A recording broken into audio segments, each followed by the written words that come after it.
OTEC FM. Dwabrem 102.9. Wamyankwe. Musomwe. Minyanum Dwabrem ubrenio. Bianya kradum yentie.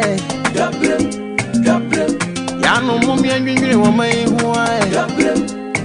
Sekabima mikabisane tiampa. Amanyo efia fanenina roje obianya sunti Dwabrem amayimu samwa amanyo samwa twatise efia fanenina na efa hwadwene obianya sunti wo OTEC FM 102.9. Ladies and gentlemen, betting tax that they said they have abolished. We never collected betting tax. We never implement the betting tax. So to come and tell Ghanaians that you have abolished something that was not implemented is to deceive the people of Ghana. Ladies and gentlemen, betting tax that they said they have abolished. We never collected betting tax. We never implement the betting tax. So to come and tell Ghanaians that you have abolished something that was not implemented is to deceive the people of Ghana. Ladies and gentlemen, betting tax that they said they have abolished. We never collected betting tax. We never implement the betting tax. So to come and tell Ghanaians that you have abolished something that was not implemented is to deceive the people of Ghana. Ladies and gentlemen, betting tax that they said they have abolished. We never collected betting tax. We never implement the betting tax. So to come and tell Ghanaians that you have abolished something that was not implemented is to deceive the people of Ghana. The law provides that we should determine the form. The law says we should determine the form. In this house, there are ways to come here. You come to make a statement. You come to move a motion. What is the minister coming to do? It's for this house to determine. Is he going to move a motion in accordance with Article 179? Or he's coming to make a statement? And when he makes the statement, what happens? Is it going to be left with a chairman of a finance committee to now move that this house should debate the statement? Mr. Speaker, this is a solid application and he should be applauded for what he's done. Thank you, Mr. Speaker.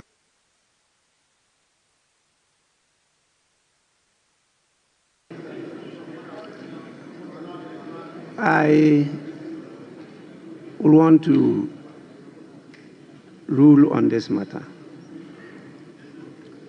I've heard enough.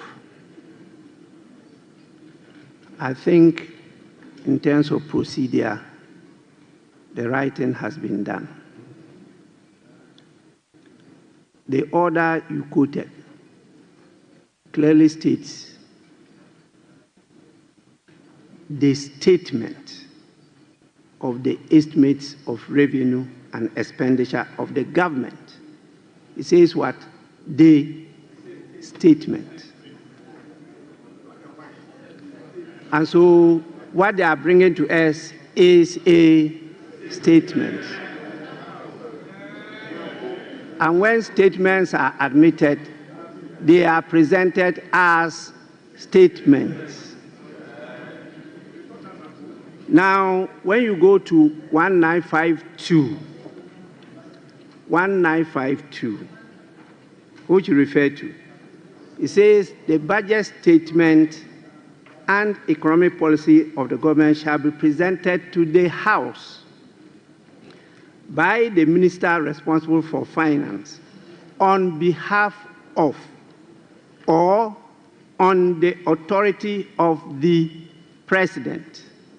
That's first. Second, and in a form the House may determine. Honorable Minority Leader, you are not in a shouting battle. Please.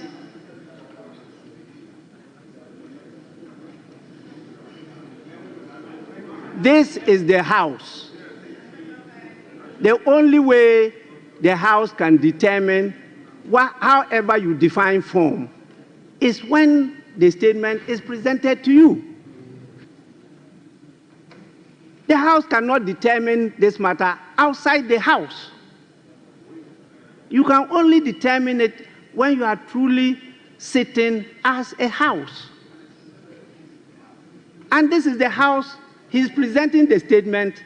If you decide that you want a form, you define form in any different manner as you are doing, then this is the time when it is presented, you take this opportunity to determine that form you want.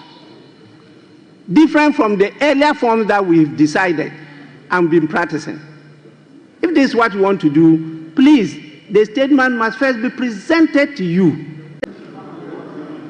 6.3 as amended is other paper. Speaker, just to thank you for your guidance and the proper interpretation of. Mr. Speaker, on the authority of His Excellency the President, President John Dramani Mahama, and pursuant to Article 179 of the Constitution, and the other paper, and the standing orders of the House, Order 1952, and today's order paper, Item 7. Mr. Speaker, I present to you the budget statement and economic policy of government for the year ending 31st December 2025.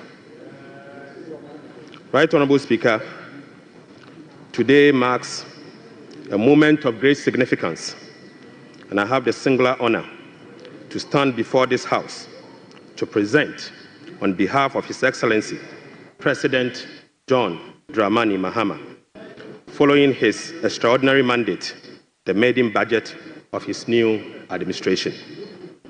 Mr. Speaker, I'm deeply grateful to His Excellency the President for entrusting me with this responsibility. Dwabrem Jumedi Suni. Hi OTEC 1029 FM. Meaning the cash on the 12th day of March in the year 2025. Simana bako dumi enu abapari no me ho. Na yesi nkonwa say you know. Omai musam ya bone bede ye de nyina be somo. Tight baby. The producers bomb chidom. Meaning say what Gibraltar for your busy schedule. Odo kasa fide na to OTEC 1029 FM. Once again, Mema Wahana Memo Akwaba. Yes, in Kunya, a free sabrico segment was Yababono. Omamu Sam Yabona Bede, Yababa Somo, Yabona Pepa. Said him penny for canon. Maybe I done one fan to her, a be free top, so yes, in Kunya say no. Omamu Sam Yabona Bede, Yasanimukuha. Sadia Bila Radio no more Spain, but you are so you made your move. That GN Radio, so I won't them our Langdon. The UK Mountain, so I apart Mark Radio, Bar Radio, Man Sun Radio, Brandy Radio, and it's Sahara Radio. Kings Radio, anyone television, Ekrem, Ewo, Aye, Paris, France, Abruchimemo. Adachima Radio, so Asum, Ewo, Denmark. Rakus FM, wa Belgium. Sky from Ewo, Columbus, Ohio, US, Abruchimemo. Na baby, as a video code, Information Centers, who do a try and was shaking us to credit median pepa. Dem yopo, baby. And then for WhatsApp voice notice, 0505-225578. 0505-225578. For agent share me ho. Over to me so www.otecfmghana.com. So www.otecfmghana.com. So but your social media handles no Facebook and also YouTube no so sharing with OTEC 1029 FM. OTEC 1029 FM. Say Facebook am a patch of follow yin. The YouTube so bet you subscribing to abribi besim kodwa no on sabeka notification pepa. Na samne doso but answer ne bebo agura mu no ami adwo tando na kokoto ba be kame ho yetie bia na me ne Dr. Eben bedin komo aye Helper Plus Wednesday ye bedin komo fa aye Helper Plus Pavin na plus mo so ho ye bedin komo nzu bebre nana sana no ejebo beduru nra 2025 budget. Finance Minister Akanya wie afei ena Ghana for etun srani abasa ya de mu nsem bebre o but mame ko bo gwaton de hu dabu mbra me ba ya be son komonum afri ho me ba sisi ya OTEC 102.9 FM, the pride of Ashanti. Mame money adwuma udan ya ye afe. Mira medase. Na esomoye no na aka o. Eno de anyine ho maame. Aha dan a ya boso fefefe nyina. Eye Donima C complex ahunu se. Etoda enua ye de boya dan so no. Eta hunu anase mpo emuta akoko a. Eba saa na dan nyunu. Enti odi DSL alloying steel trusses. Enadia ye de go dan so aba. Eda bia utumi di go so. Efo ena enwe na aten. Enti se odi DSL alloying steel trusses yi ego dan so wia. Na odi Donima NMK premium roofing sheets. Enchansen aboso aka ho. Oh, na chese adwuma na NMK premium roofing sheets enchansen a Donima dia ben. Ye o ma hodo. Ye wo NMK long span. Alloying ene governance IBR ene NMK nails. Emu pia so se woni sika Donima e ma otua ne kakra. Wenum ye latest products a Donima diaba abeka dada ne ho. Enti me nkɔ he. Kwasafo YF Junction Obenjiare anafre 0244 126625 and 0540 101 555. Donima Steel Complex. Babia at the power F1 no. Apomode mapade eno ane Hepa Plus mixture. Apomode mapade eno ane Hepa Plus mixture. Hey, unia, Pavi, and the Plaxmox mixture no. Malaria dronana. Ane, say nam sa. Ubeje di sa menim wife nyina ye testy positive. Aye no bie no. Say a ku malaria mo nyina. Am ye nyina negative. Ade ho. Won ma wo ye Hepa Plus mixture no. And wodi we nsu aba. Sentia. E wo say wo immune system e strong da bia. Enti Pavi e support immune system no. Na Plaxmox no so e tu malaria no gu. Malaria symptoms. Et say etipaye, afiafie, wonum ato, ahomre no msa. Achekura 4 days na Pavi and the Plasmox mixer one no to malaria na sekura anya sa dia ko hu doctor from 0542 778572 and 0542 807907 magie drone di pa Pavi Plasmox and Hepa Plus nyina apemfo abato mo manufo enu kwada woni mfiedu mienu nka our pharmacies na herba shop FDA age edwede nkrato yatum odofo utwitwi wosia eya moja fi wanu mo ba na unumu nsu a enwuna wosi ekikime ana ahyemese eya na niema bi hyehyehye sentem mfifi ho se bi hyehyehye ho eya na enka efi wanumu ba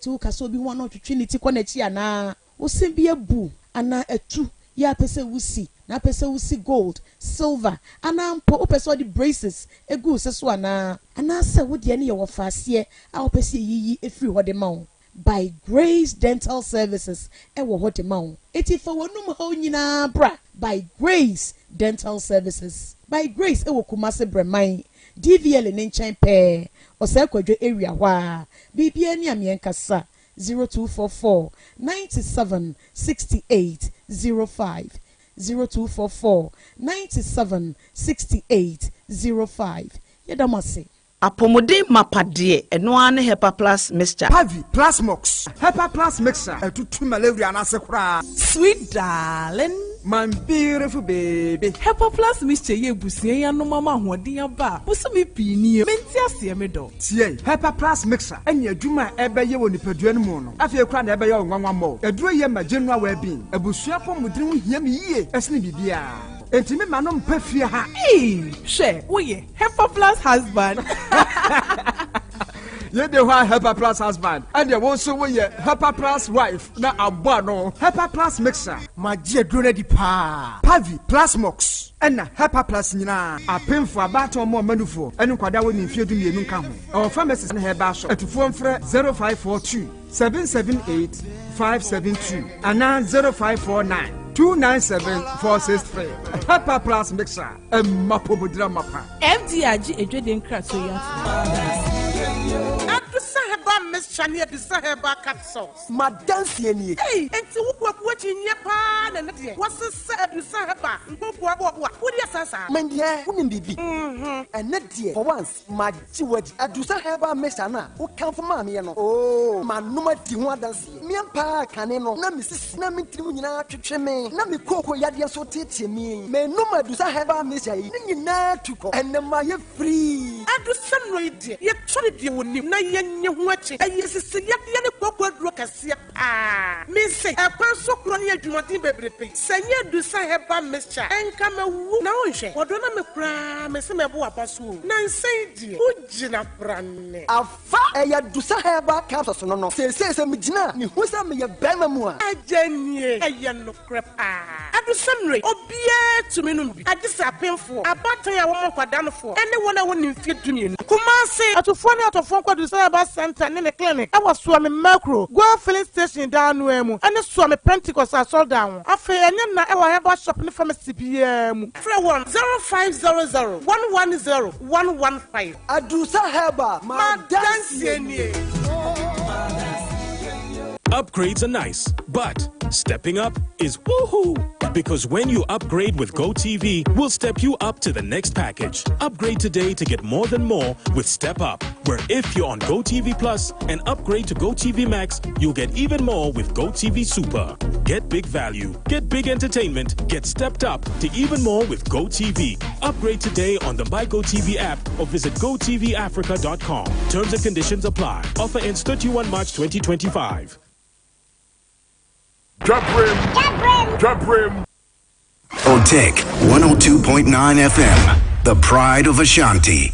OTEC 102.9 Yakoya Yasiaba. Ajua. Hey. Now you are my Oba. All right, okay. Say Bibia Boko dear. Oh, Radia don't Bibia Boko. You don't say. Teacher Kokoto or school. Teacher Bra, why? Oh, yeah, 1 2 1 2. Children, more Franandi. Oh, okay. One way did you a hodo? Teacher, that's what you by day was here. Teacher, not teacher. Prof. Onyan Batwo. Hey, senior man. Yamiadum. Big teacher man. Oh, nothing necessary. Mu praise me. Wonderful. Maybe na no mo kan won asem. Dr. Kat Batakari da mi kobu se bi. Baako 3,500. Me material. 1 yard. 30 cedis. Motor 5 credit say. We. Enye 150 cedis. Yeah, we. Na o church dey. We nyina ya de cancel. Oh, Kokoto. No, na fi se bi esi e. Damn. Dr. Cash na hey. The ran who said that. Ade. Nah. I'm the squad be dim combo. You see a proverbs. Ebe. Ba ku buba. Ma ba fiase wuti. We no kan se hunu bi. Enye. Kwame dia babba dia na misuro nko mfante. Oh there be. Be obu fa me ho. Nti America no. Okay. Was this small say correct sasabon sa no she obi na pam pa sign wo hu. Hey! We students ana. We students ana. Akwo betweli. We students. Oh, obi am gina ho. Sir. My dream pepe no akan. Zao. We yes. Asmo kan no. Mo de mutia na we hotel until we dey. Obu be am se Mr. Mo. Until our patches are we yes sabonsam. Eni mi nim se bia. Tell me who be ayi. Opambo on that experience. Me no tell you now yes sabonsam. Oh yes, ma ko we sabonsam who be na pampam pa sign wo hu no. Oh, we say wa pampam. We wa pampam mpai. Me na me be he na be we dey me hia no da. Pampam mpai. God is my baba. Wa pampam mpai. Asemo. Di. Na master. We menya star. Ti na me ampa me ni fufu. Nkranhye. Na me twen omumu no so my me twen so ba approve budget na ya try ahe. Doctor Atofo so ma approve ade no ye nto aba mom bi mu. Ye dey twen mumu. Ye dey twen mumu na ya che. Enra budget na wa kenkan awie. Me hu sa amanfo screenshot e den sem bebre to social media no so. Na still MPP force budget no a Atofo sen de baaye no. Sa budget we no. Ayenda da budget. Hwinim. Omzi rodo rada samunko nkoyi. Na apart from that, NDC force budget we. I encourage budget. No fusu ni war budget. Bia wo budget nimbi. Asema omo ade ababe tudwa eno no. Omo cha budget ni mu ede papa. Wo be ka budget ni mu enye de bia no. Na won kenkan hu de wom ni ade a. Enra me hu say regional minister Dr. Frank Amakuhine was say and Ojinam Mihu lawyer Abbas Abbas Samiji and Finchain or Parliament Mihu JB a year on a Wadam Fia or what Pemsway reference Bufa Mihu Bufa in the short baby now the regional minister say 2025 budget no at the Impumtu and in Sakraye and Eba Asante Mantem and Ra and Sambia or the two dra and no or say budget no among people for no new because no one say budget no ebe cancel nurses and teacher trainee allowances nemum budget no am fan and sanka budget no am maintaining nurses and teacher trainee allowances and some of the two dra and no na asema se say ababe ye issue pa e wasante mantema asema enra former finance minister e kan ye trendio ka he ni video yi o se o mo no manje betting tax bia obia so manje betting tax o se o manje betting tax se no na me bisa Eugene say mo de mo na mutwa investors mutwa a o mo tia na na o mo nti o mo te de na sell government ne oje investors no mo de mo mehu and amafo bisa se na wonum anti betting tax dia na tax na yetete wo mu no na kwahin why na tete so this time round no I think say I was say GR for ebeyi nsem bia no because GR ka say football season no the target is 60 million Ghana cedis na wajije betting tax na wonya 15 million na is still onim say and that so ho ni ma bitumi akoyie dia mom but ns I mean adam be catch say o man tete betting tax dia asem ni wo wiram kakra Dr. Cash, yeah, the I mean that was some can hear then MPP supervise over one of the biggest scam in the history of Ghana.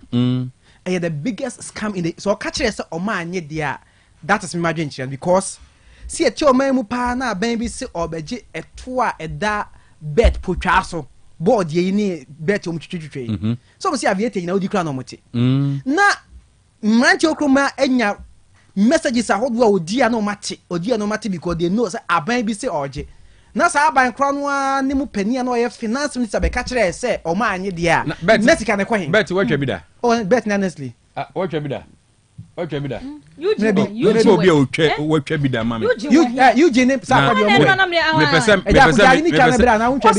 person me di image bi kire no o confirm ma me say so mo redraw sa image na ekura me wa na no na e ba dia na fe yedi nkomo na firi ho enti papilo ho so twabi o twabi na minu so adi bi dadia so mo se adi sa boy na di papilo ho bra na mum so aba ha ko sisi e menga se woni ho Eugene wo ho so abra e ba cho wa twabi da bia e na ho abio na ha kra hwan na de na musuro ade mo twa mo musuro za magazine mo twa yes yes mo enim so mu twa nya bo mu din no o enim so mu twa emos twa bi da mi hu so twa bi da emos twa bi da payo so twa bi da hwan onimu ba to twa bi na papa ya twa bi papa ya obetini twa Real Madrid ni di Kenny Rose papa ya twa bi onya obetwa o twabi papa ya ho abra be ha de mama o marketing ha ye bra be ha de mama papa ya panyini papa ya kitwa nyina o mtwabi mu nyina you are all involved mo ye stakeholders mo mra me ha de mama wa sisi ai na o image ya da me phone so yi o de phone na hweso yi pa sai image so mutumi confirm ya de we mama ya na afide ye hu se ene na o so mo mutwa ya tete o mo no o mo ho kwan so mo de GR be gina court oh yes.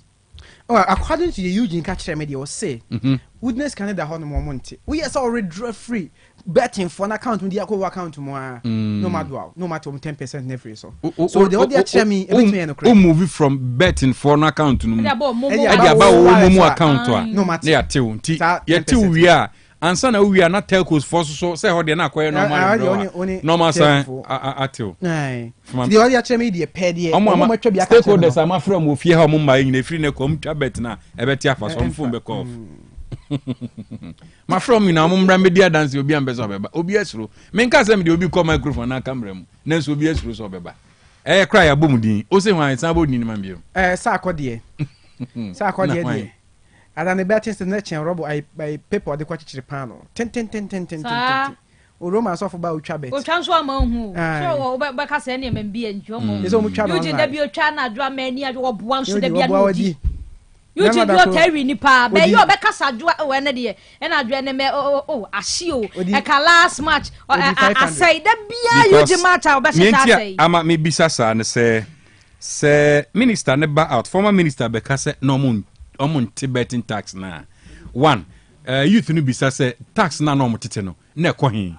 Set sadia then NPP mu ye din hweye ema sa entity we nyina na ekoso but at the right time abegwa for ba ye ba ko section no they were within the section because one person mo ye the argument bi ba say a lottery tax not betting tax but ye be ko hwe ade amra no eka ewo a betting tax no Untoaso, why? Ebusia for getting cable enterprise adama na content video so nsem hodo atwa gro no ya de esomwo en kania hodo papa no ina Augustine cable enterprise ho ana wonsa ebeka na opa wires no de kama o de be waya ejanto fi ho a ko Augustine cable enterprise ho na onsomosompa chandelier light na hodo bi apebia or LED corner light ho no mom sans spotlight wall light nyina o de bia ba orbit fan ceiling fan ne de bluetooth wo mina and so Augustine cable enterprise e de bia ba sockets afi solar light ne garden light na stabilizer step down switch video doorbell kumasi adum obejaba jewelry ho na busia media mane ba betudwa monfra Augustine cable enterprise ne 11 edi hwe ni mo 0243 179942 0243 179942 ko OTECFMonline.com na nsame ko pebi na kenkan nsame de benyina ya kulchira so krojen na finance minister Obama ne se E11 be yefri ho no betimi yefri o chensam de mra komra se be yefi o kire se sa mra no de ko no on be basa Harris na tentem so ma hwa ma mra se be jafa de atom no ma E11 no e de yefri ho ma Dr. Kasiela to Forsen wabo sa amane no e wo ho sanso ana Rasetekwe ba afutua one two abanefo e first kasem ho na no aba mane se afi aban be bosia be se 57 billion Ghana cedis 57 billion Ghana no dia boa ama ne budget ne akomasi ka oyeye no wo dia ka eto akroba gye no ho boa ma Ghana mpuntu enso timi akwani mu a Rasetekwe former finance minister ne wono ane two abanfo kasem ho ne ode atudwa eno no na wako ade atu edwase gas supplier womo supply de ema oman Ghana no yade a womo reduce womo kire se ka $2 million bi eda ha oman no yede wonum enti enye ya adwene se betua sa sika ne de ne womo nso enframeja gas no supply de maye no wom betetete so ko sise sa eka no eda ho no ye betumi ayi ade afiri ho na nsem ani wo wa ye dum ni aso ye dum ni aso wakofo so ye maintenance wa wie nanso nka ne dundum guso ekoso eno na womo ede aba betu dwa ya yewura John Ginapo wode atu edwa sede wakofo kani o womo chasa $20 million eye kabi eda ho se woman no ye claim free ho de a womo nka so womo ma ye kra sa na mom so on beye ma ye bum te sade first no no mo supply de ma ye no enya de a womo ebeye ne sa womo betete so ko sise ya woman no ye betumi atwia eka ye de bonum eno eye ensemu bia ene womo ede atu edwa ya owura John Ginapo wono so ede atu edwa na etiefo beka ya enche ye kura wafi we ya hyase ne bo mamane se Burkina Faso womo ede nkrata tintin bia bre wo man Ghana se serious ahuduo bi a ye kofa de free ho ba yi millet nom no aburo no beans ni ade no womo ma ye kwan bie mom de ban na twoso na womo kofa niama wo ho eba no kire se na womo kura aboa wonom ho ba 23 trucks ahuduo bi mpo no womo hwe ni mo sanke free Burkina beba Ghana na so womo de ban tools wonti ni nyina womo ntumi amfa nu omayimuo ene womo etoto womo bodem ya bo mama ne se enu ada adwa da no beto dwa se Ghana mampanyini wakọ Burkina ya woni mampanyini wo ho ekwa akodi enkomo na enkomo ne kwa na wie ye no yate asem da tarifo wa Burkina Faso dia to dwa se exporter wo mo ye se wo mo de ban na twoso wo mo maye ma honom mefa bibia amfa ma wo mo de an kurahwa enti sia wo mo sonson mo ho no wɔnom a reverse saa ban no nti si we ban free Ivory Coast ba ye Burkina Faso wɔn ɛkyerɛ sɛ wɔn anom kan na so mampanyini ba ye no waba bɛkyɛkyɛ nneɛma bi mu akyerɛ wɔn masisi a Burkina ban no agye atumu sɛ ban wɔde to wɔn yi so sɛ wɔn ma yɛ ma hɔ ɛmɛfɛ bie no enei wɔn agya mu a tracks 23 a wɔn de wɔn nsa to so a ɛntumi ama wɔn yi mu nyina da wɔn ɛbɛboa release ɛma wɔn no yɛn nsa atumi aka ɛno ɛyɛ nsɛm bi a efiri Burkina ɛba na kahe na bibisa COVID ho asɛm kakra yɛwɔ Harry na edu so wɔsɛ dɛ sɛ ɔbɔ nkyerɛmu ne yɛnti a ɛnra ntɛmpaa so ɔmo ntumi ɛnyi COVID-19 11 na mfi budget immediately no ɔmo sɛ anɔpɛ nkyerɛmu ɔde to dwa na ɔpa kyerɛ sɛ COVID-19 levy no ɛka IMF nhyehyɛeɛ no ho nti before m de ɔmo nsa bɛka na gye sɛ IMF no aba bɛduru ha na from the last time ɔmo baeɛ no me check ɛyɛ esisia yi IMF bɛba nyame adoma next month and nti tie nra budget no ka sɛ any value added tax ne nyinaa akɔyɛ comprehensive nti na nra ɔmo ntumi afɔ ɔmo nsa anka ɛyɛ COVID-19 levy no nti ne nyinaa no ɛka IMF nhyehyɛ ho as part of your tax no nti agye sɛ IMF for abawura na ɔmo ne ɔmo asi nkonnwa ansana obetumi ayi COVID-19 no afiri hɔ no yɛ ne nsɛm na ɔde aba no ti yɛntwɛ wɔn exactly ɔmo ba bedu na ɔmo de to ɔmo anim wie a exactly ne yɛbɛhu sɛ yɛyi ne mprempren yɛ anaasɛ anamɔ bɛ ne yɛbɛtu de afa ho saa pɛpɛpɛ yo Dr. Cash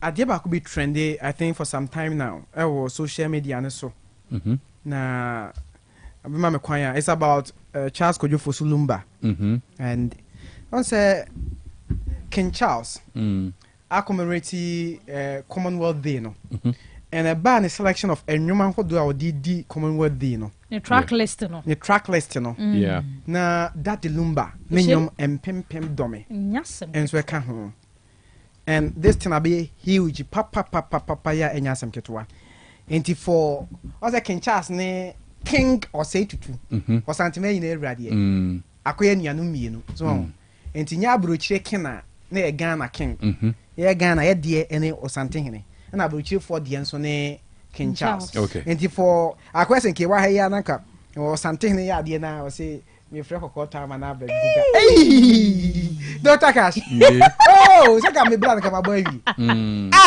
at least 80% osantehene from se mechia na ma bo me bra wi oh Kofi Kinata bro osantehene ga so pɛ no hu ye kroma easy and if I can Charles to say the track list or the Dan Lumba account on a very huge very huge Charles Kojufusu from one no kwan e born more to ni boni pe ni mo maka ni na sebe mbom wadi opa mo check e obeti na abo bi na ye friend na true hwe no be keka sa so Lumba so to ni na mini pan so bo boni pe sa boni pe di ho ma chire de boni pe sa no de Brantia abo kakra obo pa but you boni pe ni oba bo adwumadin nyina ebo bebi adwumadin ene bia ndi okojiska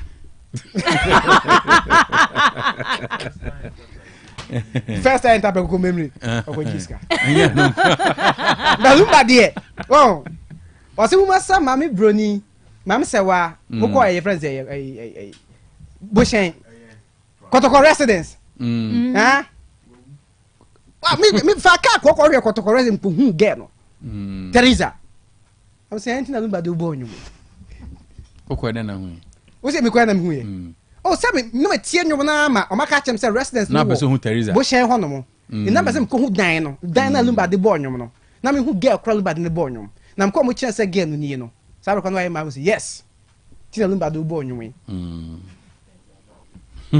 so they has yet no yemo Charles what Ghana anim what tia sante anim ti Charles Kojofo Sulumba what's my day min kwajiska Lumba de pan and penance mama miskan so ameje de but min kwajiska all right nana madam ase nyame ya domo a ochina mene lawyer nana ya osai bedin komo okay oye private legal practitioner so nim lawyer nana ya osai matine din pa unim no former GJ regional president. Yeah. I think Machine no crapping.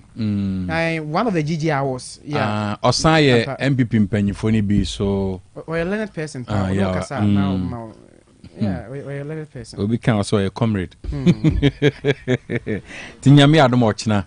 Ya ne bedi nkomo ewa ha. Nkomo a ebedi no. Nkomo a ne bedi no extensively. Ebe biebie ne ma bia ni so ha china. Yame adom a. Yeah, train, you are train. Defeat a course 2024 ebedi nkomo. I'm not so di nkomo. And the traditional essence of the party. Okay. Yes, also, when you I Papa that or Lawson TV, or Tino say Lumba the whole economy. Lumba himself is now the upper dream on fast sport. No, go ahead, any more mobile. Lumba, wow, sir. I saw for the one with them. I saw for the one with them. Say ada soft bika chep selum ba nyo sabi mpenfo ma ayese pon omu tie ne kokoam obi apens won person beka so pe ti asofo ni tie lumba nyo no e wo kokoam and pa mo wan free studio ya and ma me na se ni enko what are the pay me asiana mi wia na se ada doctor se abusu asamba da be se men kan cho se de tie bia sam no wo de ba wo be kan de ya to ye dia ma se ya busunya de awade ensase asem bia no na na yakobia sante betna sam no so da bia me ka se nyeni nyina da and ati wa fidie so bo ha ye kan wo kokoam na se ye twa so ahomani nie 0536222554 0536222554 Facebook, TikTok, Instagram, YouTube, X connect where and so a OTEC 102.9 FM ka he watna see Mr. for voice note no bro body amount 0505225578 0505225578 ka he no say Dr. Benaba ya benum na enra adansie bi fi brekum bai brekum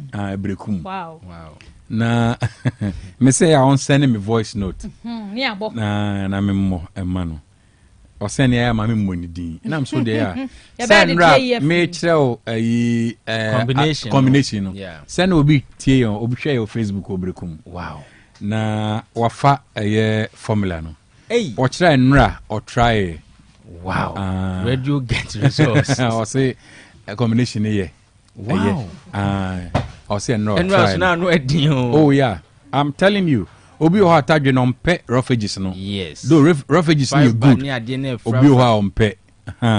Cause obi already na wapuagu. Yenum say ye wi ayemene. Ye dey say so obi oha mpe.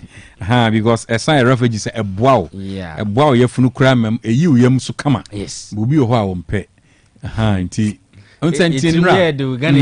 Nti o say enra. Me make emphatic point be say blender na good to say the me die me kwata wa bapa mo na correct grinder no alone can take care of atadwe no kra me bi aka sa blender kro na so bi so to a onim ni use onim say grinder ni e na we no blade no movement is different obi o ha onim into so grinder ni blade movement na nyina bom na wusi afiri maba no asay no obi o ha onim enti enra me ka say obetimi a blend atadwe na wa sone so no osone so anopai meni nipa na kasa osi osone so no nya nsuo no onya nsuo ni wie no san de kube nsuo fry wow odi kube nsuo fry no san de kwadu de yom friend abrofu kwadu no mienu e no san de blend banana no biem odi banana odi atadwe no de waye no odi blend banana bo no kra de san de ginger kakra tum e na bibia ye kama kama na onim wako extensive na agisa me try on no extensiveness ne wow o say yes I wan farm me to pay no obie so e no tutu powder no gum ti o say oya won say e very good obi so be try o me ankasa me say ankomo ni medi no me try ahwe into try obie o two capsules no e no hwe powder no go mix anim but me obisa me ka kire say wanom abroso a ebia bele cap no baako ana ebia mienu nti on mexico adiemu eno two capsules no of away two no ohwiegum na o say aye come papa but o say for the past 2 months on die and na deeply to said your die no anajo wow o say no that deep papa wow papa na so wow wakandi amate I'll give it a try. Hey, I was simple baby. Oh, na yelly use. Yelly use. Helper plus. Pavi. And a plasmos. He say there only say yenu Muslimi for fasting eba edi adanse say nche Christians so Passover no yebedi na opanyi bi ede ne voice note eba me ye program Royal Television me wie na wose wa try won to me am born room nti ono no pese o share ne testimony wose doc nsem na wo kan koso ayere ho ka na so obema open fa ahodie ni se ne yam tim se bema pa open fa ahodie a o yam pass e betim de no wose o sha se you see Hepa Plus Pavi ene plasmos no empo ode kodu enum bi etoto to akire no eno ho se sa o nsasa wose wo biase nyina no onyo ankonam wose doc afunu ba no asane ema niema kekensi ani edi amame in fact mi hia se me no madru ansana metumi ayede se me ye for se me masem begina yi Hepa Plus Pavi Plasmos no edi masem edi amame lady ba konso edi ne testimony ba Royal Television o see infections ena na etete no no tight say ye kan abribia se odie emfa hone se the infections no ehunahuna ho ma well being no ankasa engina yi na ye nhwa ade o se doc ena ma ye free o hawa na eteme so a enti me use chemicals bi ede ye niema de so niema no maske sebe pampan no enei baby empo nkekame nanka ensuo mpo akwa frime emanim guase aba sebe meso Hepa Plus Pavi ena Plasmos enei bibia aye kama na onim se nurses ye mo abaso pa Richard nurses ne kanfo bi doc me ko hospital nurse we ene kanfo ma me be yusu yen so ene ohawa na wo me so afiri ho doc doctor we ne kan ho asem kire me ene me so my free man bi se na ne yafunu so kese na otise woni a omo pese omo yafunu no ye natural no so bi wa ne yafunu na so no ye natural o say wa pack 6 ni nyina agumas one big pack ena edi ohawo ebre no but say onya Hepa Plus Pavi and Plasmos na nipadua ne ye na dwuma yi a ade nyina edi bua no esanso wie ni yi Hepa Plus Pavi Plasmos adanse e wo ho ne nyina be wie say ma wo nipadua no nya hoden na di yare so nkunim oto ade o market dust ko mu waduane a wudie o haw nketenkete bi ewo mu obi wo ho ma na dwuma o ye nkwa no occupational hazard risk no eso bankers no brebia na meka say omo bro the fact say bia o shed ne jacket no akwa ho no nkire say bia o ne o haw obi ebe sneezi obi ba yone ya so a condition kakra be fa hwe no obe enti omo bre say unua bi o banking hall obi onya time current radio to Hepa Plus Pavi ne Plasmos ni bi channel na na pomodin no agina so yie unua bi eyadwuma hospital brebia no o ward honum maninya Hepa Plus Pavi Plasmos no so mfa so for busume be insia enson obi die mfie miensani sabe de menses mai lady back one also share testimony 35 years I say doc na mapa wo no mpeseba in fact me menses ne kra no na ema eti me presa anka menses ne beba no manya ni da so say sabiu menses ya be die ewo mu a me nso me pregnant and per Royal TV no Freddy na dance we say not only say menses na ba ye ka say we pregnant a o hwese nya me besue no asomdwem edro no boa ma well being no ejina ye wi a ade nyina di boa o na ewie wi me personal line abetumi afre me ebia o se doc me ba no otai yare me pese onu maduro ni bi na onu nso enya na pomuden doc me nua bi stroke na etete no doc me ankasa me so de mu na me nsa wo so wo ma na me to ase ehwetwe me doc me yafunu yare na atena me so ache ba kon testimony o se 15 years na sabi osa etete no eni osa no eni ne subio ne yafunu nso enkeka na sa bio me number wo frɛ me na Hepa Plus Pavi ne Plasmos yedi ho nkomo no 0542 77 85 72 0542 77 85 72 and 059 13 67 898 059 13 67 898 898 o wa manone o monitor programming you meet me there adroni bi abro 0542 807 907 0542 807 907 woman bi ato HEPA plus pavi plasmos. In fact, in some way, come on, yeah, do not the edge mo. Okay, and mammy is so grateful. Say, OTEC FM, Yankopon nam so san near our system. Wow, woman net to HEPA plus pavi plasmos. Eddie Kofi, no pay koduka cra, impuana making. Eddie Kofi na, or man, you know, and num for the well being. No, so the quadruple no mean fatuity. Okay. When him say a fumu ban ya man tam no abribia mobo nse o one corner sepatapa no no cash a fumu ban mu asane. Wow. To the extent say o da sane atumi atena fumu ban so e ma ne a fumu ban ye tu Hosiana Edimanui.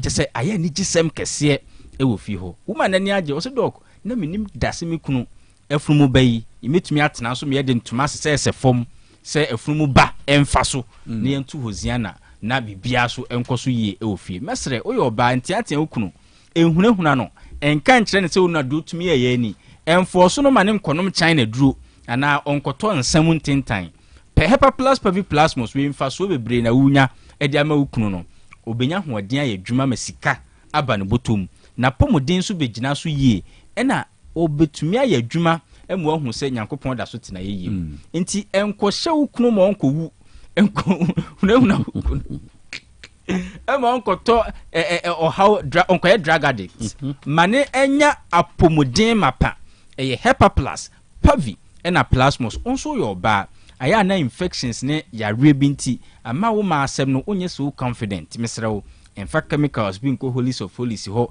enkonya cancer da ache enedie ma HEPA plus pavi plasmos enyo omu adwuma na wo a nyame adom wa wo hwe ohumu a ohu se wo nyare yare bia eni system nim wonti na bribia no Dr. Cash enya abotre na okyerɛkyerɛ HEPA plus pavi plasmos mu se we entwen ma yare mekyekere wansa na wakɔpɛ enu ya kyi akwan fa nuo ne ye wunua fa yi wadanfo ma ne man wo ma enye ududo a onom not because of say usuro yare na mbom o acknowledge the fact say oyo nipa oye ganani oyo dasani a obibini ubehia onua nipa woni nipa be interact obedidi yensu a yenom yenuane a yedie emframa ye humi nyina no ewo effect mpo yi saa ne ma nyina asi nkyɛn a must ya sisi ya friend MTN posi ewo effect we so okay yeah aside that your phones laptops and you may try ho ahia nyina no in a way or two ewo how be a affecting radiations for system yes I didn't na HEPA plus pavine plasmos no ye to for say enadie oh no not because o pedro no ma now yare na emom oh nom dia manipedua no atumi adi o house nkunim na yare amegu anim ase nti odasani a wo hu sa wo ho ye sabi Dr. Cash nyɛ sempompo sisi na ni ho ne nsa ho anase sabi ontumi mfa na saase ni sunti na ɔde kodu ɛne ne ma ayɛ bibi no wagya tum sɛ ɔmpɛsɛ ne daache yare be hunahuna no nti ɔde HEPA plus pavi plasmos ɛne akade a nyame de akyɛn yi ɔde bi bɛtoto akyiri ɛde na ɔtwɛn ɛne Wednesday wanya hwea ma oni padua no kɔpɛ HEPA plus pavi ɛna plasmos wode kɔpɛ bi nom na onom na wo yɛ ɔba utumi de atadwe bibi oyo obema utumi de ukwadu bi eye bibi sedro ben ye de ato obema mu a wo de ne ekube nsuo wo de ye ne ye hwɛ sɛ enuo na ye ka ho asɛm ye ne ye exaggerate anas nsɛm na ye ka no etesa wei enya ade a o bre ansan wo ahunu ye kyira kwan HEPA plus pavi plasmos de any given eyi bia no obo OTEC a obehunu ye that's right de bia ye wa hanom na wo ahunu sɛ de ye ka no eye saa na tie yare na tena so akyɛ wo bɔ ho kade nanso ma HEPA plus pavi plasmos emeboa wo me de anka menya woni a enyare ensa se enyu so HEPA plus because me believe say prevention ye say ye be ma yare a ebetumi atete ye no ye be si ano kwan because o dasani use HEPA plus pavi plasmos a ebe den say ne dwonso sembe ye problem sebe ne prostate no ebe bre ne bladder no afi dwonso ntumi flow ye obi free obema onsuru say ne prostate e de how be bre ndaache oba yusu HEPA plus pavi plasmos a onsuro sabi infections a ebedi ne so nkunim ebetena ne so dufu no nempo amana ko yusu chemicals amana konya cancer daache se odasani yusu HEPA plus pavi plasmos toxins a stress yen kidneys yen liver yen heart stress yen system a enunti ama yesuro se anhwe yi na daache yare hunhu bi aba beto ase yen so aseye no saade ni nya nipadua ne take care of in fact diabetes wow ena akumayare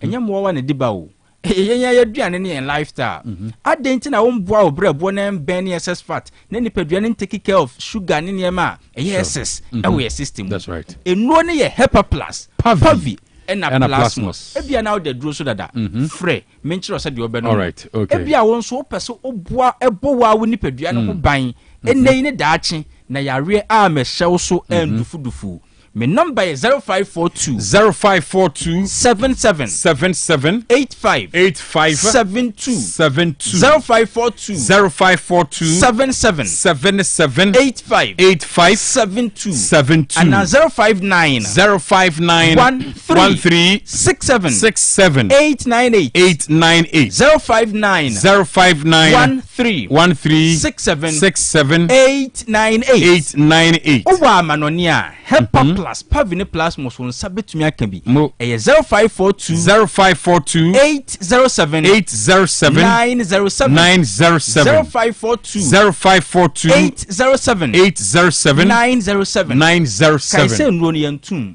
nti so obi aka cho so ehwan ye den na sen hepa plus kwa ne bo na sesan boa o capsules ne kra de sise yenya bi kra da bi in fact senyame yadom o china kra ma me kwan a meche bia ma otiefo no problem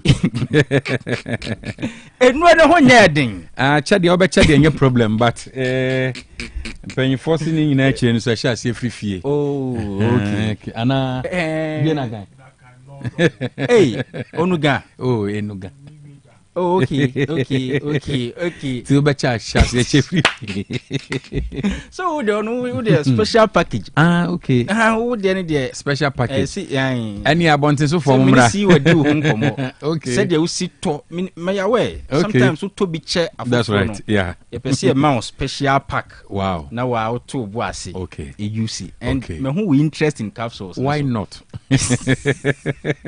anything am you do much na say kwan be mu okay when you tie programming with the survival of the fittest wa be bawura mu no and on account there wa mawura mu ntama pavi no kwaji bi ma obi nkan kyerɛ sɛ ho edin da ho nya edin and ma obi so nkan kyerɛ sɛ ne boɔ no ekɔsoro eye 20 Ghana cedis ubenya hepa plus 20 ubenya pavi 20 ubenya plasmos ninsuo ene ne topaye ne nyina aboye pe na emom se bia wo petopaye a okwa ubenya openi nsuo so a ubenya that's right nurses na show interest for capsules ni and ama see a rate at which our capsules no demand na bastro no nurses ne mfani agro wow and omunim de omunya free e bia wo so interest wo nsuo nim nsuo ni available also interest aba capsules ni ma capsules no available okay enra media ba kwa me no mo ka nim obi fo e waje capsules no edura me no nti se be me yam ehwehwe ma de no se de aye no uyi blister no kra na uyi tu oso de aka no kra ni pan pe ade wono ahu se meyi a me nom no waje ko me pa cho ye mfre ne why I don't be nti mesra mo ama hya nye na asem ne eken nyame adom ochna why munya phone number so kran tuja bi store number no phone so that me personal line na obi say Hyper Plus Pavi any plasmos ho asem e bia menom ne sei doc ehin kra na menya bi ato doc me kra so me ba no be nom ne sei me nua bi yare we na tete no doc me nyare kra wonsem a wo kanti me pese me de ya me dido na me ne abusua ne nyina ye hyase se ye no nom doc ye be ne sei my number is 0542 77 85 72 0542 77 85 72 and 059 13 67 898 059 13 67 898 Owa manonia my number is 0542 807 907 0542 807 907 kaise enuo ne ye Hyper Plus Pavi and Plasmos ko pebinom ne bo anya den ukura 60 abenya miensa ne nyinaa ene nti ko gibi ne abusua ne nyinaa no nom na ene akoye Wednesday die oyo ba obetumi apa atadwe kakra to akire wape okwadu kakra ode bema bema ne so aye de osoma no na adwuma in fact efunu mu be yesane no na onso tena so a ozia na yenyina na yeto ama Passover no yetumi edi ne yi enti Hepa Plus nupa no kwajew de no me ho so lines no ko na ofra me personal line na Mr. nyane ne de che aduro no aduro de ye cha ye che no ofie ha ye ma wia bom no bia ye ochina enye be che no wa ofra me personal line no nya aduro ha me che wo so na mo free studio line so nya ne wa nyame adoma ye ochina 0542 me personal line 77 0542 77 and 059 13 67 898 059 13 67 898 amanone ye 0542 807 907 0542 807 907 kaise enro ne ye Hepa Plus Papavi and a plasmos no wasamanya mo no wasamanya me da say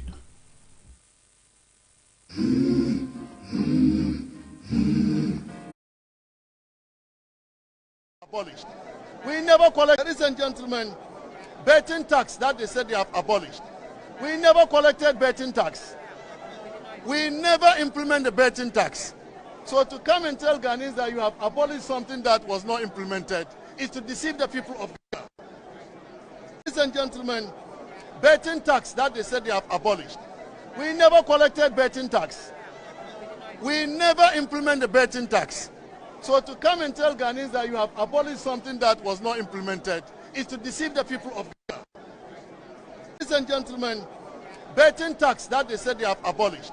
We never collected betting tax. We never implement the betting tax. So to come and tell Ghanaians that you have abolished something that was not implemented is to deceive the people of Ghana. Ladies and gentlemen, betting tax that they said they have abolished. We never collected betting tax. We never implement the betting tax. So to come and tell Ghanaians that you have abolished something that was not implemented is to deceive the people of Ghana. Ladies and gentlemen, betting tax that they said they have abolished. We never collected betting tax. We never implement the betting tax. So to come and Shannon so na enema bedwa for amini wonum ebedi enkomo ewo ha no NDC Shak Salia Ibekwa Constituency Deputy Communication Officer obete nenka ewo ha na NPP Dennis Kwakwa former Ashanti Regional Communication Director obete nenka ewo ha na John Akwasi Amponsa economist or financial and investment analyst obete nenka ewo ha se ye discuss budget no emu ensem but se ye kwaya ni mu OTEC FM yensa abo court enwoma bi eso enawie a kire se former finance minister Yera Ken Oforiata okay se ebrebi microphone ekoto hye ni fie ho wa bra yenyantie se Yera Jakpa eka ho bi very good dia kopiem ne se Yera Ken Oforiata SU 2 senior police officers wabra omuko ni fie okoye basa ofie ho eyi wonuma ofie ho no nyina si mountain so no ena me no kase Yera Ken Oforiata former finance minister de apolisifoɔ mienu court wosu onu na apolisifoɔ mienu no DSP Bismarck Boachi Ansa DSP Bismarck Boachi Ansa ena Chief Inspector Mensa wode onum court ni nyina ne se omakoto ahye ne fie na oma mona mane bia we invading ti die tie bia no court bere no so a ye behu de be pie efrim ediaba enti we unlawful jumadie in a course no because the course no na Yera former finance minister no woni mu hwe enti compensation for trespass and a privacy infringement enti perpetual injunction and so ebekoso de tie bia no ebeya juma ewo ho ne adeadea enti compensation for trespass and a privacy infringement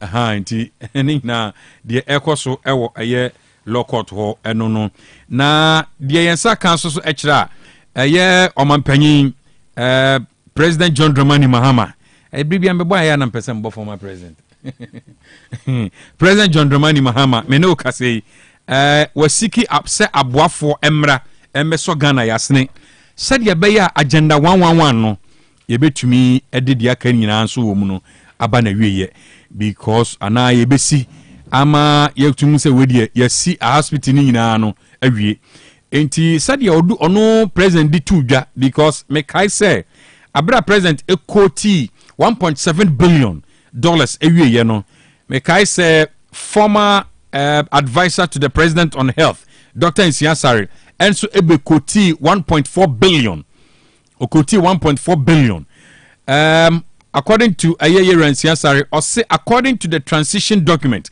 1.4 billion and aka ya omo edibewie agena 111 hospitals no ewa bra omampanyi enso ekoti 1.7 billion intina Ayeye Nsiasare ekase won hu ne ntia President Mahama ebe koti 1.7 billion anche ena NDC etonsa efre stakeholders ewo national economic dialogue no during the national economic dialogue in Samchichwe no finance minister so ekoti 1.5 billion so 1.7 billion 1.4 billion 1.5 billion ni nyina dollars eno NDC ka ye hwe ni mu se ye de bewie agenda 111 hospitals no in a focus into President John Dramani Mahama siki external support a de bewie agenda 111 no ama bibia so aye kamapa e de amayen enti mene o kase wotumi abomode present letter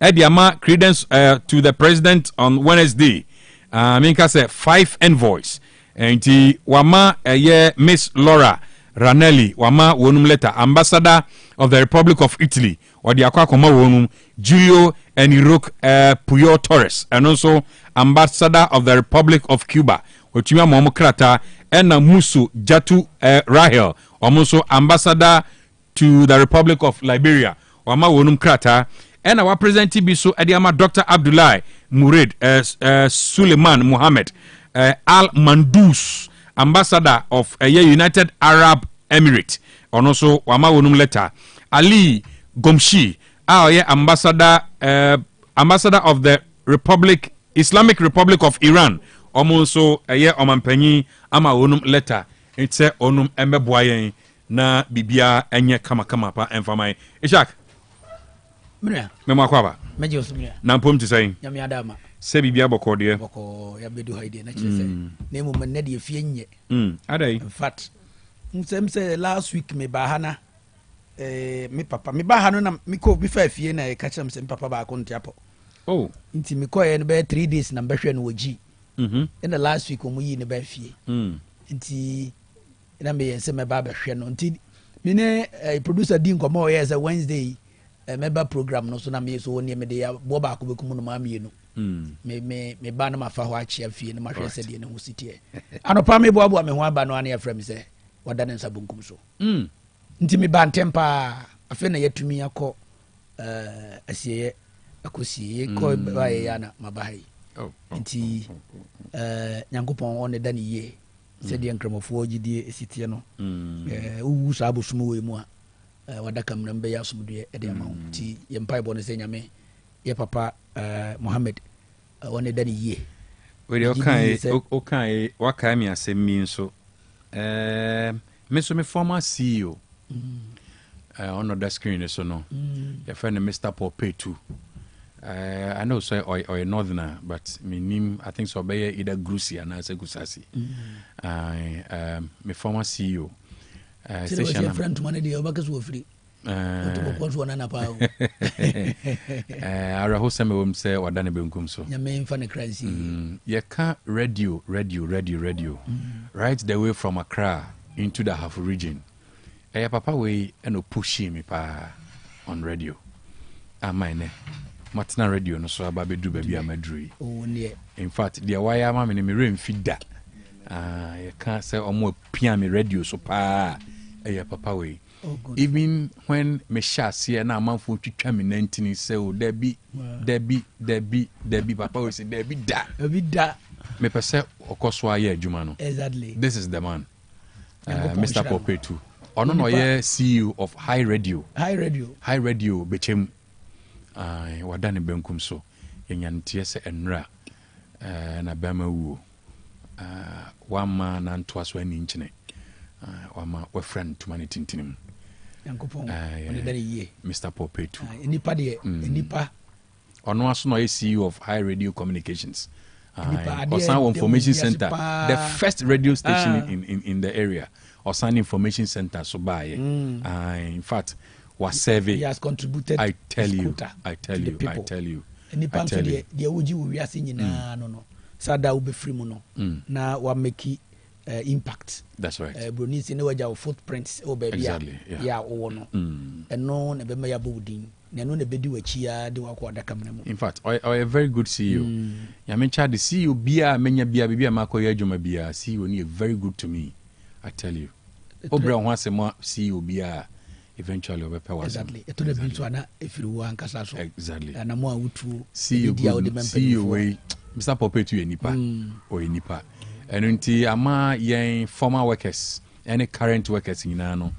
Ya kan ye ho abomu a ye pese ye boa na ye kata na chi animonyam hye no ai fe wa fidi ye mo bi pen so at least sa na wiase tie na no me papa daji ya me kohwe no nipa wote ne ho ma me sui o kan kire me se ye papa wo mfiri mu a abusua no asa nti onipa o da o yare mpa so na ye bo udin se ya e kire se nyame nsa e wo mu se de wo bo o si udin nti nyankopon woni da wo mu nyina yie na yamso ye bredu so a wonto nsafre wo bra ye ne ntem ye papa nkremofo mpa ebo no si nyame bra wo befre bia no menye bra ye so wani ne no ntem ye papa nkopon woni da wo mu nyina yie na yemse ayie ne ye de ahye memenda ya nti memenda ne be ye papa Mohammed no ye opamade no ye designer wo ube wansana wo be mane awura wo tech no yes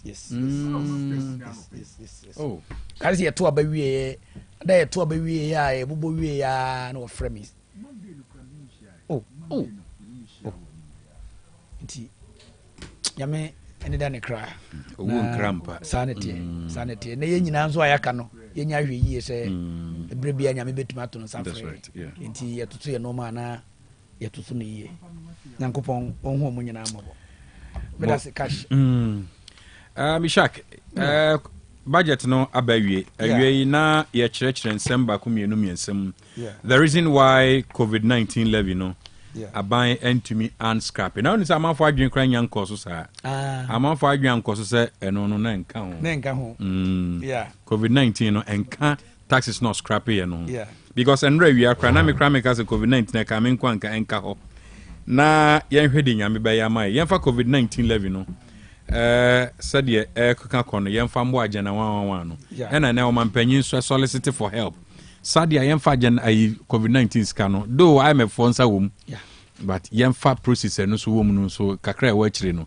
yen fa mbo at least dialysis for hiam mwa yen fa hwe nyoma bebre but if only we can change the name exactly yes but in all mo the budget na ba wie sanity me hu se mo money age on the other hand almost a budget we dey rodo rather sem adena mo dada Ghana for say that is what you budget ni nyamba ye kra no almost sen oba ye ware na ma wo oba ne ma ye kra no wo se oba we dey ne nkwan nye de nti se oba ne ba wie na se wo se ne nkwan nye da minu ya se we dey enya nwanwa yeah but so we have budget ya nra Ghana fotosanfo ebegina omampanya na mu edibre Ghana for no ye wom nyina ne se wo hwe se de Ghana for edigidie enimonyam hye yewura John Dramani Mahama se won sa meye mampanyini me de da me kan se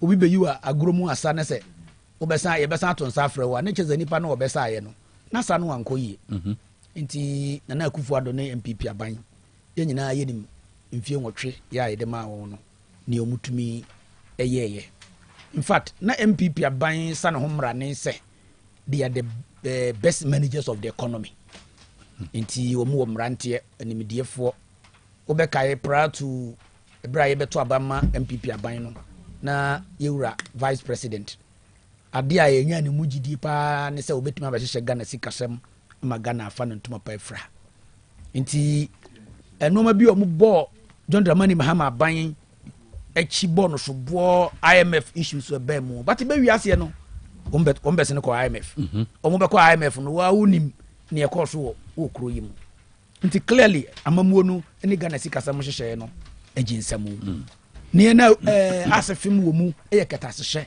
ɛne proyɛ yɛ kɔ so we need issues about ambulances ɛne nasefoɔ na yɛ nkyɛni SML issues a ɛbɛba yɛ contract a GRA ne hwam sensan yɛ nipa ne yɛ fo mu adwam na no na futu kwache kan wɔ parliament ministry of information wɔn no manage government information ko nipa bɛ 76 so enti ɔmo de Ghana fo edi agro ɔmo bɛba aban mu no ade a na ɔmo ka paa ɛyɛ Ghana car ne yɛ deɛ ne yɛ de ka 120 billion Ghana cedis ɔmo se ebi nsi da nti ɔmo bɛtoto ɔman no ɔmo ahyehyɛ ne yie ɛnɛ yɛn nyinaa ɔmo nyi ho akyini sɛ ɔmo fira aban mu no ɛka Ghana deɛ no is in excess of 721 billion nti mfie nwɔtwe nie ɔmo nko a de sɛ over 600 billion ana aba bɛka ho ɔmo kyerɛ mu sɛn ɛnora asa wohwɛ bra erudi budget wie yɛ no a nipa ya ɔmo kasa yɛ nyinaa no ɔmo ankasa amfa debt ho because ɔmo nyinaa gyi tum ɛnɛ ɛka twitwiri di a across all fronts of governance sa wohwɛ koko border sika yɛ kɔgye yɛ sɛ de bɛtɔ koko yɛntumi antɔ koko no sika no so yɛ ho baabi ɛfa yɛ ɛnɛ about 35 or 32.5 billion yɛ da hɔ debt restructuring bond holders sika nini yɛba yɛ yi ɛna yɛtua bond holders no bi sika in excess of about 6 billion a yɛtua yɛ nti clearly no wohwɛ nora budget no a yɛde baayɛ no a gidi a Ghanafoɔ nyama a yɛwura John Dramani Mahama gidi no gyina ne bɔhyɛ so mekae sɛ ɛbra ne yɛbɛto aba no na yɛnia NDC foɔ kora piapia John Dramani Mahama sɛ ɔnhyɛ bɔ ɛsan sɛ wohwɛ yɛ na Akufo-Addo ɛbɔ a wɔhyɛ Ghanafoɔ ansa na wɔba ban mu a wobɛkae one district, one factory, one village, one dam and names like that nso ɔbaayɛ no yɛhu deɛ ne nyinaa ɛkɔsiiɛ ne nti na nkɔfoɔ hyɛ John Dramani Mahama sɛ masa hyehyɛ bɔ no bi na John Dramani Mahama ka sɛ daabi menhyɛ bɔ ne yɛteɛ ne sɛ mehyɛ bɔ a na mehyɛ bɔ abɛdi so ɛno nti neɛ mentumi nyɛ no menhyɛ ho bɔ na deɛ mɛtumi ayɛ deɛ mehyɛ ho bɔ ɛno a yɛwura John Dramani Mahama bɔhyɛ a wɔhyɛ Ghanafoɔ sɛ wohwɛ budget no a ɛno a ne yɛnuanom donkumafoɔ ɔhwehwɛ sɛ ɛnka John Dramani Mahama bɛba no na nka nsɛm a no ho bɔɔbɔɔ Ghanafoɔ no na nka wantumi anka ho asɛm ɛwɔ budget no na nso wei deɛ nyame adama wobɛka sɛ yɛyɛ budget no yɛde John Dramani Mahama bɔhyɛ no ɛtoo hɔ ana yɛhwɛ mu de yɛ budget no taxes a ɔsɛ ɔbɛyi afiri hɔ taxes a yɛka ho asɛm a yɛnuanom antie ɛnɛ wate sɛ miracles ɛka sɛ saa taxes a na yɛyi afiri hɔ yi yɛwura Mahmoud Bawumia ɛde kɔ cabinet sɛ Nana Akufo-Addo ɛnyi mfiri hɔ ɛna Nana Akufo-Addo ɛnyi mfiri hɔ wate aseɛ nti clearly taxes ɛka sɛ yɛbɛyi afiri hɔ betting ne e-levy ne n'asefoɔ nyinaa yɛwura John Dramani Mahama ɛde ɔseɛ ayɛ ɔyɔ wɔso ɔbɛbie ɛmaa bank yɛnuanom dɔnkumafoɔ sɛ sika no ɛsua biribia yɛhyɛ aseɛ kakra ɛne yɛyɛ ɔmo anim ɛka twitwiri di a ɔmo abura gu hɔ ɛnɛ energy sector over 80 billion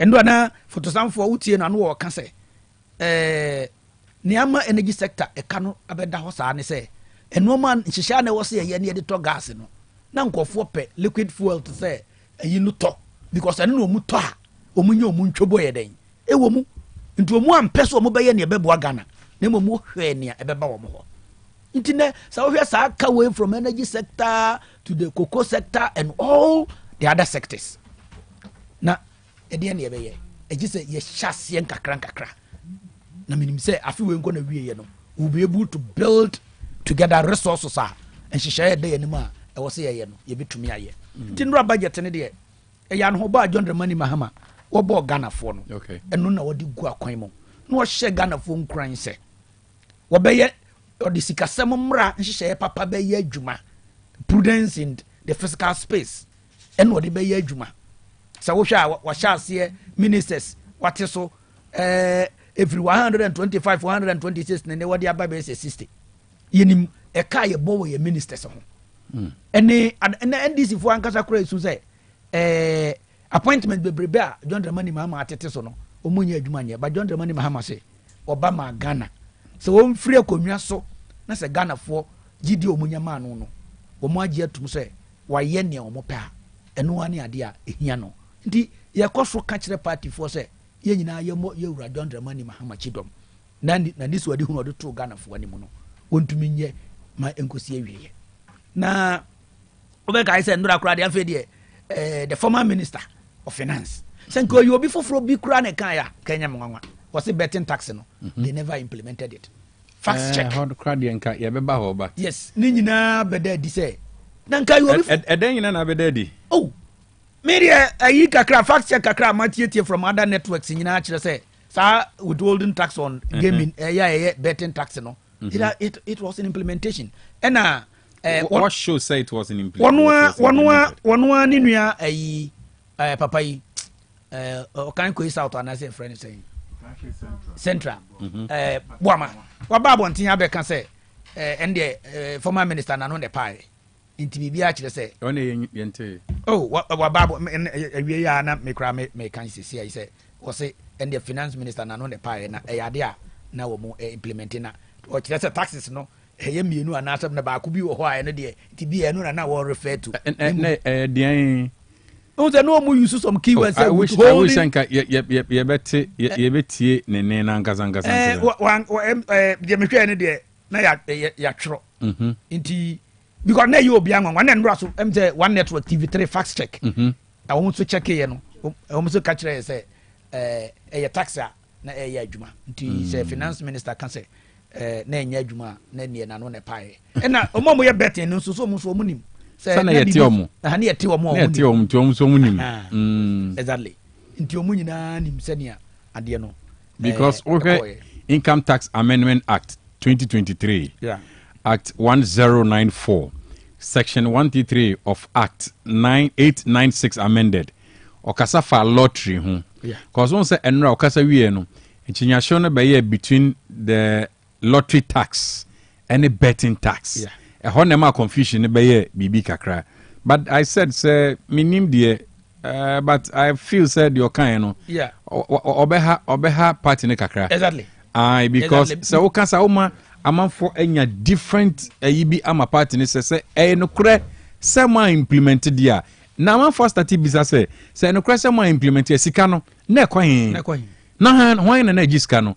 so should that be the case then it means you are trying to inform the country say NPP mo bɔ mmɔden ɛyɛ nhwɛhan ɛma dream die wei kɔ so ɛhɔ na many minister ne nya adwene because ohwɛ act here section 133 of act 896 amended no a ɔse lottery ɔkyerɛkyerɛ mu ɔse means a scheme whereby rights are sold to take part in a draw by lots for a price including betting, gaming, and any game of chance.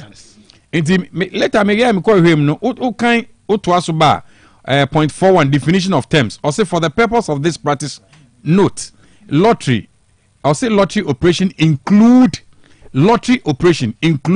sports betting, games, and route operations. Exactly. ɛna sɛ obi foforɔ bia ne kan ya ebia nka obetumi asane ne ho kakra but we dia papa na no wɔte gya ne ho pɛ ɛna wɔka sa ɛhɔ na ɔka sa wie nam si o da bi asan we dia bɛyɛ anofom nti clearly no because sɛ o yes you are trying to open a case ne samafo kwan so mutumi ebisa GR for questions because no mo nte a ɛba ne sɛ na GR for bɛka kyerɛ sɛ when it is a friend saying a tournament season no or no target be 60 million but onya 15 million 15 million onya free why in a share GR for so one year no the nwanwa so wo mu kra ne say prior to the elections no issues about scrapping the betting tax no became an issue you were the finance minister it is now government was not implementing the betting tax and now we are and my campaign Emma Mabunu eye hu dede wo bɛka sɛ John Dramani Mahama kɔ baabi a na wɔka sɛ ɔbɛyi saa tax wɔ afiri wana mmabunu ɛyɛ ade ɔmo ani ɛgye ho paa nti these are some of the things, but I think say at least as a teacher normal ye dey go akwan mu for education ho no say most of the in excess of about 7 billion equal education mu textbooks wa and then minimum MPP ni ba kun share ba ono so ye teacher ni anopai and then you are saying say yeah new curriculum no under the new curriculum base in there no textbook and I buy to me the bread esuafo no so where your budget to ya capture say sa books no be available to students nti normal ya John Dramani Mahama buying criticize ya no free say eno na ma pepepe yo nkoso ya wo bo ano ho ba say wo ba obeye nhihye assemblyman for allowances ene ne ka ho emsa assemblyman for wo mu ani agi yi pa san say honorable ntimi mfa wo no ani sika nya ka sika enko assembly made bia enko di dwuma mfa mo man no nti clearly sa normal way na John Dramani Mahama e bo Ghana for no ba nto so the budget was in fulfillment of the promises of the NDC administration for that matter.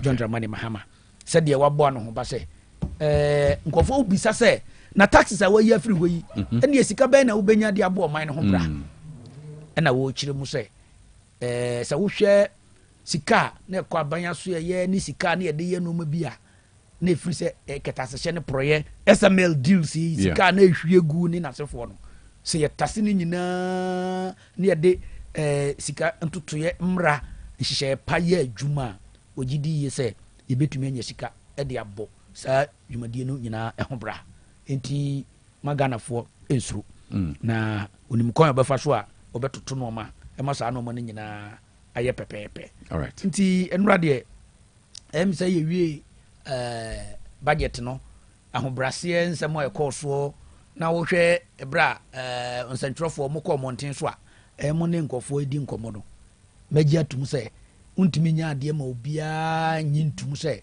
ewie peye na mum ne e mani so ne say Ghana fo dudu no ani age say John Dramani Mahama de ose ayoyo na yenuanum donkuma fo no de enra obi ti say sticker. I was happy with him. Questions I was ye busa no any normal wo mu de comparisons, but when it comes to Ghana a car who do mo de jade nobody decided to compare that. Oh, and that's one Nankasa crab at to forcing abaso. Exactly. That's what I'm saying. I was very happy with him. Questions be a busa no chile muse. And many muya de went to me in a hand can say, Sa no mano, enko yi anase beko yi. Nimum budget de estimations. Inti yenhwe yekɔ yanimu na projection bi ho no ma yebuta na ho asema no can say projection bia no ye gina figures bi so na ye projection. Inti so no nim figure ye gina so ye projection no na o kasa ebe ye yie enye yie a na che say o ya ye ne pabonefo. Inti I think say this is how all of us should put our hands on deck. Say the be all right. Wo akwa cheche ni ye hwe aspects of a year budget buy only assembly members so I assembly member pen only assembly but only on my adwuma this time round challenge kakra na ye bisa enra say o share taxes na mo ye free ho enra me some people for no create awareness bi enye so mo bomachi but no mo che magana phone say 4 out 4 in on the taxes but say onim say mo de another cost aba assembly members sika na mo de ma wo no I think say 100 million 100 million a monthly allowance monthly allowance 100 million for all assembly members across in general a rough calculation means you can see a rough calculation crowd and say obi abeje be 1000 Ghana cedis kra she say mo de aba be kan your cost ho but meanwhile no akwa share local government mu alongside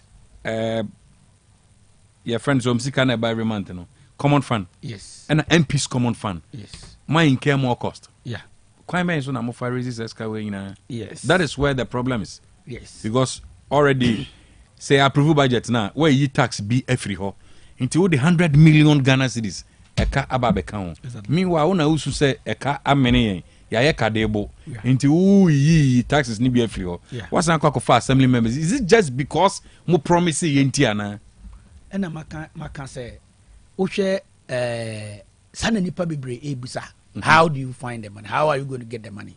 But how many say it is the MPP guys who are raising these issues? They have no moral right to raise those issues. Why? Because aren't they Ghanaians? Yes, they are Ghanaians. But then, see the jaw. Now we have share. No be bekusa. Nya na obechire said you bekusa no afa. What you say? How do you see can bekusa? Katwitwiri dia wo mu agya Ghana for no. They should come out and explain to us kwan yo mu fa so mu gya saka no. Hwe NSS ne ghost names ni issues wa. E wo ho aye kan ye nkan wiye. Hwe cocoa sector. Baby e wo. Hwe energy sector. Baby e wo. Na mu John Dramani Mahama nkyire mu nyina ne say there will be fiscal prudence.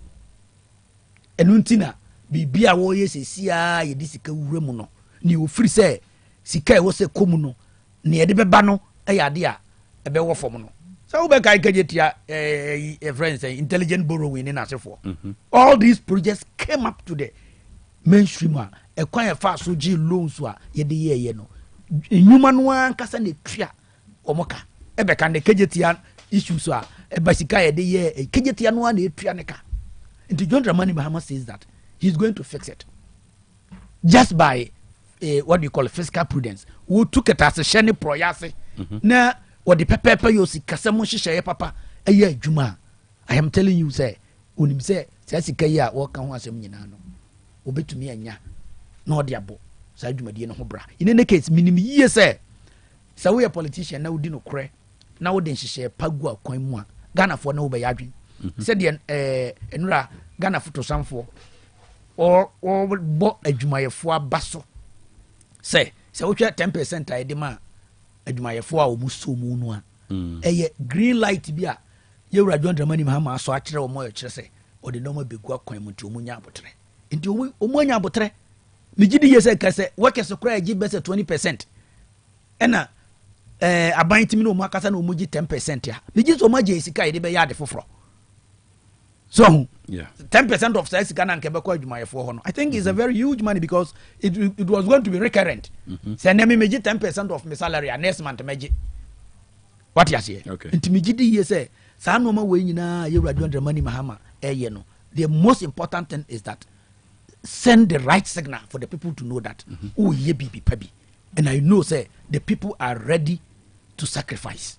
The people are ready to follow you. Yeah.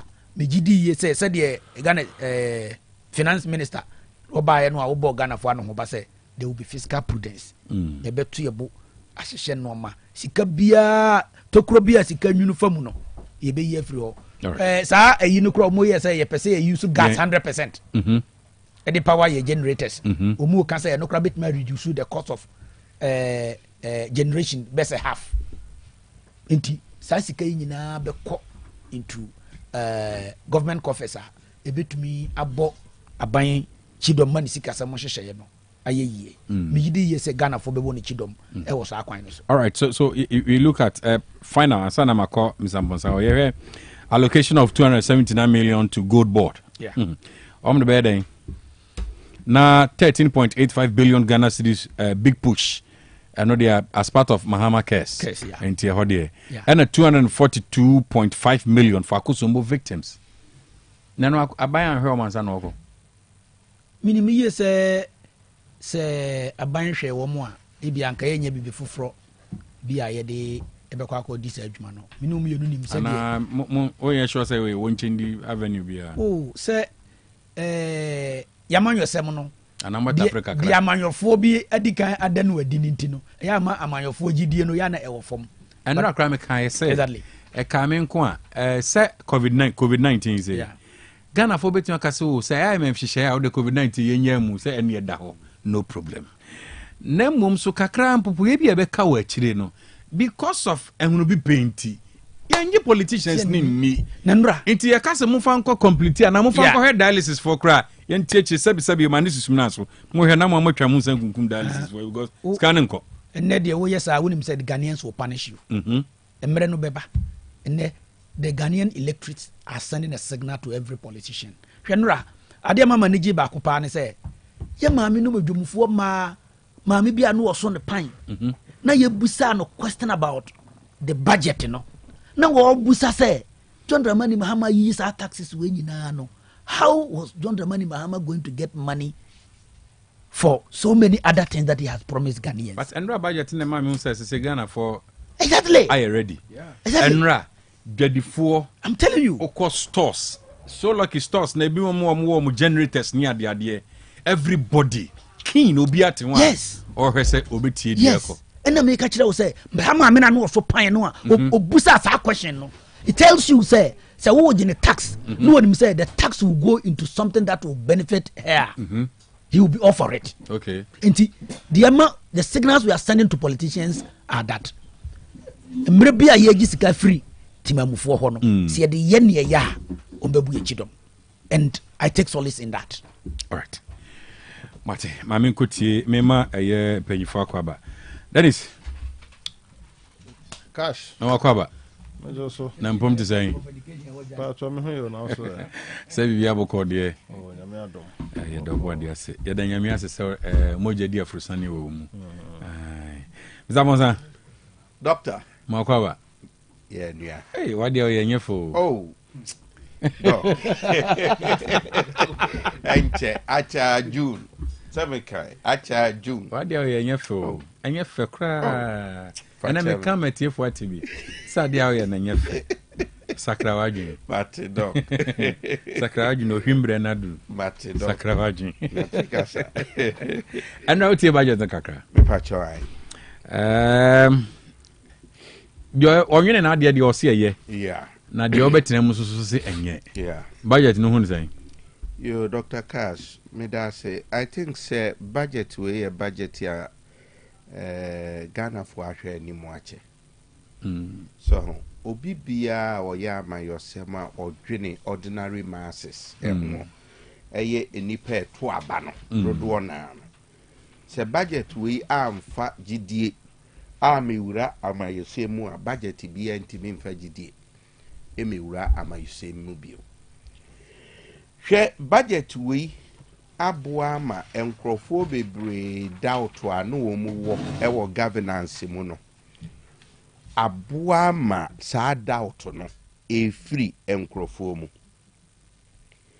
betting tax emission tax e-levy any tax bia egugu nyuma so a ebi igu nyuma na ebi so eha wonumpo a eni adwuma no sa budget we a make provisions say oyi ni nyina agunchen enti Dr. Cash budget no in a general scope or from a general perspective no a very comprehensive and it suits the interests of the ordinary Ghanaian me eno free wha the productive sector of the economy na investments okojisika free IMF uwo ukrum na wo ye the equation of economic growth wa untimi nyi I in free which is investment so we share budget na or comprehensive composite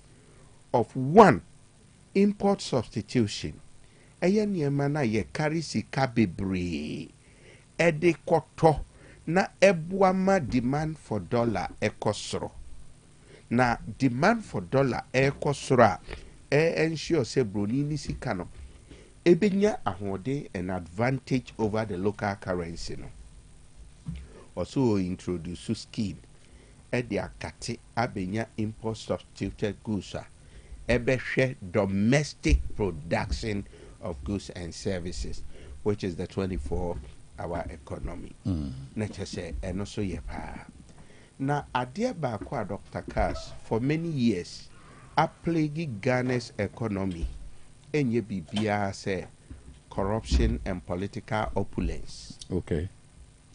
Dr. Cash, why na de kenten be konsuya obinya sika?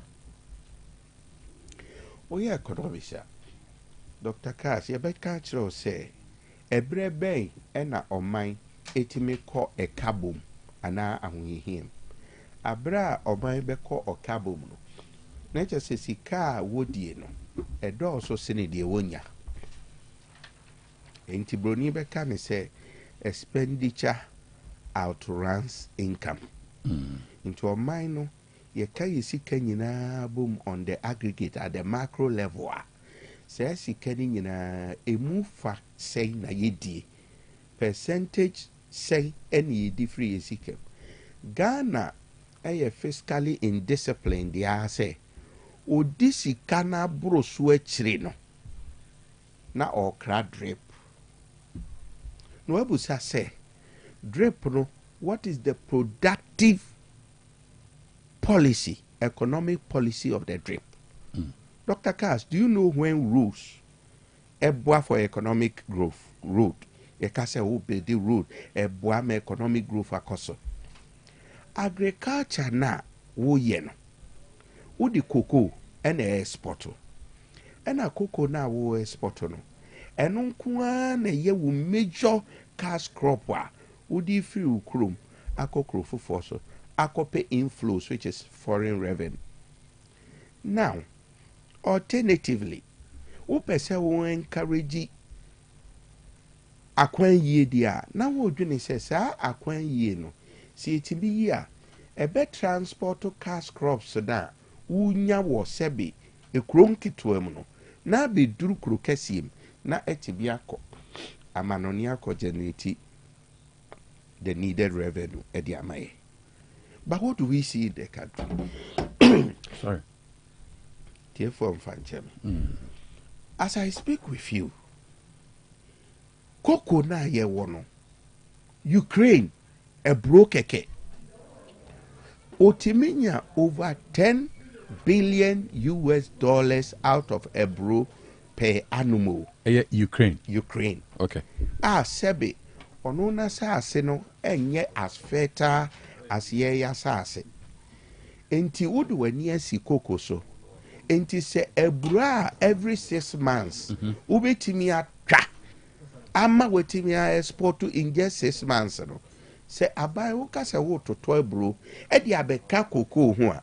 E kire se mekura metia na me wa asase bi a mekwa akodo me bo Dr. Cass. Yeah. Because say abai beto aduane na me aduane. But that's not what we are seeing. Into share sa budget ya ekura me mu a. Utimi hunu say government no outline 24-hour economy. As our 24-hour economy no, production side no hono de akose. For a industrial side no. Industrial no. Ni nyina ko see 24-hour economy. 24-hour economy no. You can't do. But unfortunately, say one can't so. Oh, say or see real sector of the economy. Oh, say Dr. Cass say, "Yema me no me wo dwom ni wona e wo fie ante budget na say a enye 1/4." Okay. Say one tia say ye mienu ye fault. If you say wo no, what's your economics? Unim finances o kakra. Me so bi nim kakra. Enti ye mienu ne ye beka ya adwena bom ne ani o madi nkomo. Said ye be ya de entiase ontiase o budget no. Obetiase. Okay. Brofo no ye simple. Oka say real sector of the economy. The whole part ya ni say the productive sector of the economy eye wona e produce enyuma eba edwaso ebe supply ma e de fail or fulfill demand no omu no wo ka ho asem enti se wo fa pottery nko a wo hwe sika Ghana ekra e de kokra pottery eba you ni say Ghana fo bebrebe ni nyina ye aggregate demand for pottery was soro na e wasoro no wonu ma ye pottery wo krom ha no enti mean supply the demand no for pottery. Okay. Enti ebe ko so say ye pe akoko nam sa de a na se demand no supply ni ntimi meet demand ni dia eni akoko nam nko soro. That's the first stage. Akoko nam nko soro no eni emeso a metuwa mi wo mi sika mi hunu say there is demand no and ye make crack ko fra bro chiraba so mefa sika bebre eye Ghana sika na me dey demand $, enti the more demand for dollar e kosro no na ba be weaken cedi no. If you say demand and supply with respect to foreignization no ne say would demand for the foreign currency no draws one. Appreciate foreign currency no na depreciate local currency no. Enti say NDC ka say real sector of the economy no be boost na. Sa akukonko a mafei no. It means say obe invest in pottery. Just one Lego. Obe invest in pottery production. By a certain margin or percentage or ratio, no, you funny say over cut 30%. Say Okra say 1.5 billion. Very good. Ahead of a year in Kokon Kitten. Very good. So over cut just 30%. Tis 30% ni free. Sika ye de cra koko. Neche Ghana sika betimi asewu. Na uria wabehwe ensunsuanso a ewo sika de betimi asewu no on the economy. That is the 24-hour economy. I know say adia obia timi emfa bo John Mahamachi a wise investments. Share investment bi wo ho a social in nature. Ebi ni free SHS. Na social no esa ye long term. The man ye long term ni say akra no wie suku a obekọ university. Ofri university a ansa no wa transit into the world of work. Yeah. It takes a long time. But bibi to say mami si kajeti amamo. Kajeti market. O si yelo. Enipa ete kajeti market no otieska.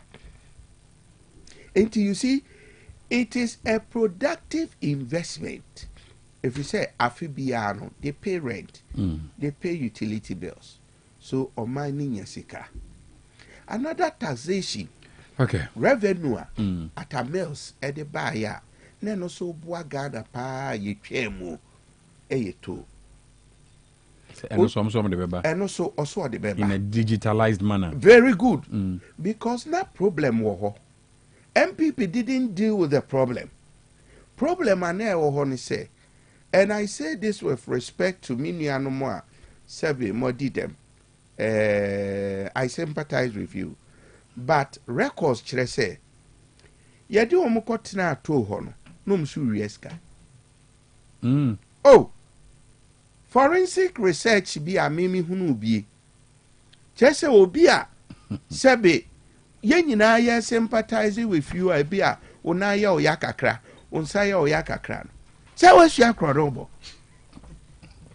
menu ye hunu ye no na safo edi afi esi dai abronsa nyina o afi from the two ono PWD no enti sa we are to scan we are to scan edi esi dai sa omo changing of ticket na omo nya dodo umza oh bebre kwa na omunya mi angasa so me follow bi kra na me kan wa se bia me ne papa yi e bia okuta sprinter me kra saloon car ana se bia me kra car kese do you know what they do they me hu won kran ne say papa we etwi evans o twi sprinter oduru ho a instead so obetwa na ontwa o na ticket na otwa ye no na odiama the ote boot ni inside no na watwa mu okọ it is the next person no e ba ticket na me de ma papa we de ma no boot no no na waton de ama de otwi sprinter no say the same amount na wa Jesus can nti no na enco system ni because side receipt no the system knows it has been captured already.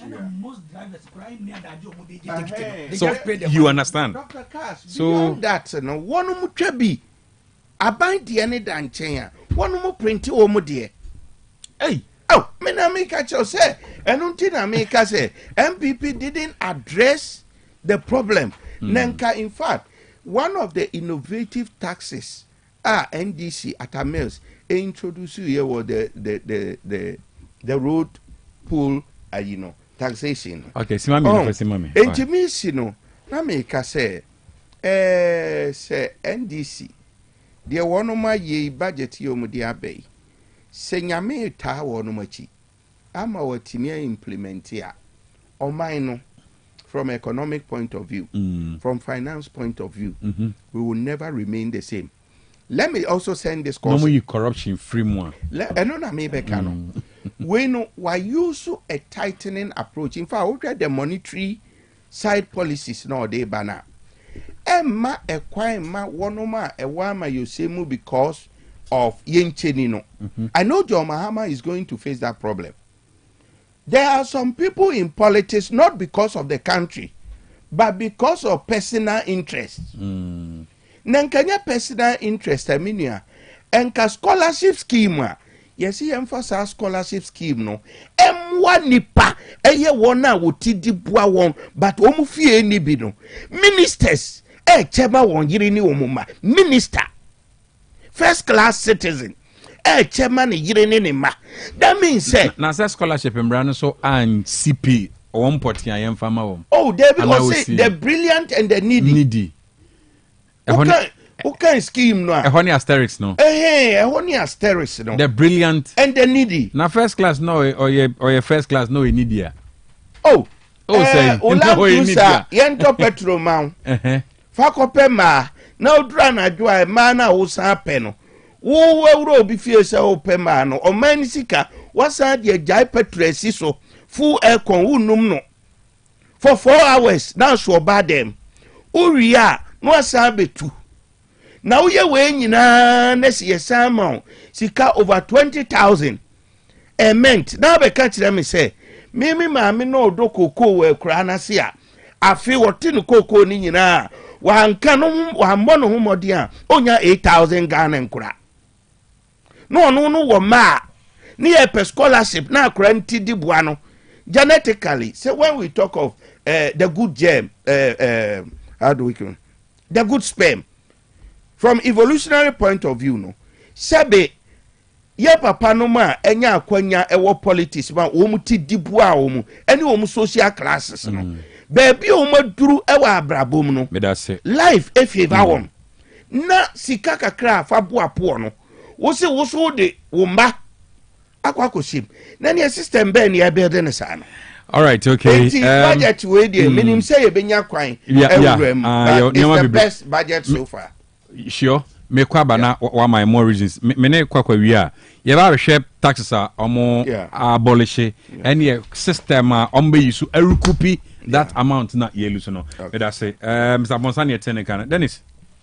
Yeah, me da say ma me nchetie fo. Na ne ahwefo. Na Mr. Ponsa, my first time I'm sharing, I want to one financial analyst. I didn't Ghana, my brother, Mr. Ponsa, about to a cartoon and I never acquainted into my father say, or mine. My brother, so many Juma, and tear for my penny of Abbey created Juma. Or my penny first budget for the bad page 84, also the freeze on employment. I'm paying first budget. Budget here, ban right. Page 84, net freeze on employment. No, Mr. Ponsa say we have best budget I before Ghana for. Page 84. Was saying, yeah, was saying Chichimu, a chemu, and I a campaign a chemu. I buy and say, or by criteria, you might buy, and the first time of Ramuna was what a freeze at not a Mahama, more to funds and or Sababu, because we are there, yeah, and free power. Of the budget, we are so we in the speech or the budget in our index, BBA, it is about 260 something pages. Money be among baby. I don't know the main budget. Where they say the office will catch there or kind. That's the budget. Yes, I don't know a budget.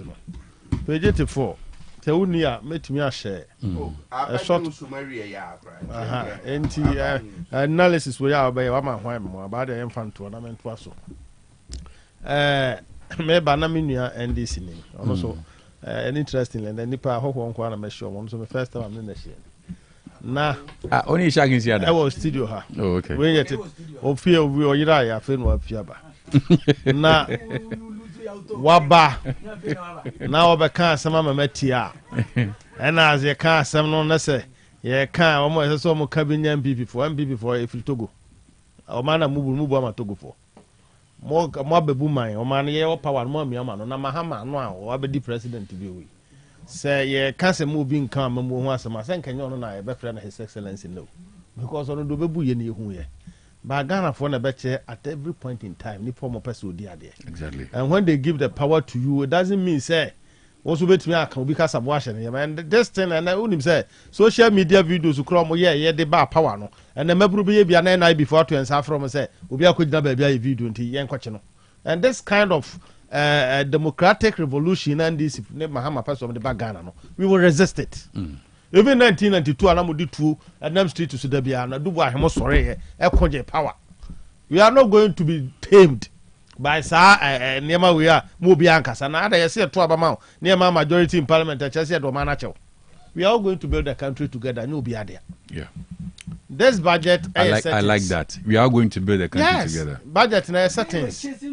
Please. Budget in settings. At the end of the day, when Bruno person here you betting tax be flow. Any year from the Mebron Niagin, so it appears to say so many budget here. Then our budget we more. Is that the only thing? No, ma'am, coming. The right, budget that has already frozen employment. And no say budget, Papa budget or finance minister or no drug campaign, by year campaign bond to work can say in our country say or mobile be dia and never move was say you better to electricity. If you have a minister through or customer president or no sure was you better to Kanium, you better to Zoom through the PURC. There need that so because the cost of living campaign a year no 1 mile will no.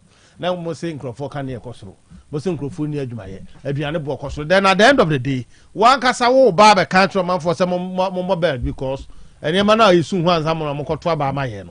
Ebe Kosro, was here when some Massa Abana budget with flu and it has to be a no man. My God, here was a man with her say.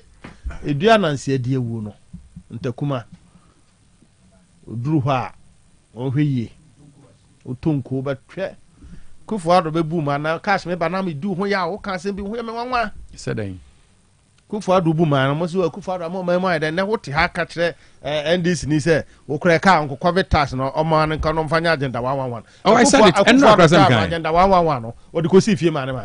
No, and what was the communication? Moya before election. And so we be na na mo keka na yentemase. Me say Isaac Nyawote. And keep quiet. Oni me na communicate. Say and some we be na na mo kaya na yentemase. Initially say nipa ni kan bi na mo antena na watia. That doesn't mean somebody that doesn't mean someone condemned it. David. Ah mo ka say no na Kufuado gia. Kufuado so den. E o ka sa akra dia me ntwe ma okra. What's that? So when initially, a betting tax. Debbie, Quack. So unti assembly, don't condemn somebody. Meant now I won't condemn him. I hope you understand what I mean. I shall ban cry so much of a tax and travel. I didn't hear agenda 111, agenda 111, one of a buy. And you Kufuado. And so if a Kufuado no cover 111 hospitals by, I was say COVID aba. The impact of COVID I suppose you say healthcare. The mobile who you intensive hospitals 111. Or no just tax that most will be no insensitive. Ni atua baby radio Mahama abadia and the tax and intro Mahama fan complete hospital. And all this you see, these are some of the mistakes you people do because me this thing I've been saying in the agenda one crown pona me come and say it was not even about the complete of hospital. I was even there last year I hosted before the election many could you didn't come over. I told him say a coming agenda one omuyi baku crown fanya dialysis center. That was why I spoke to him say kebeya COVID-19 in now near from what dialysis for after election. No, before the election. So if you don't listen to our conversation, that doesn't mean that then you want me to sit here and watch you to say say to Medwaka do do na obo Kufuado achi no ho na ewie ya Mahama ba ma seso manufacture me. Now let me go ahead and do my discussion. Budget na eda ho sa me me dem hu hwibo. Anema finance minister president Usman ba me ka kire say emputujuma bi ehun say Kufuado ye bia no especially in Ashanti region it will take 12 years for them to complete. Anunti se na hu say ya atonsu kwan a e colleague na say what is NDC for na Ghana for analyst atonsu Abidjan Kwanta so what is na analyst betra be ka say infuturo ku Ghana for and they are happy defending this budget and they say sa kwan no should take 12 years to complete. Oma Kufuado go bi ekodru aputu oja na na say akakakre nkugu no and they are comfortable with Mahama saying say he will take 12 years to complete. Agenda 111 na Kufuado de 4 years.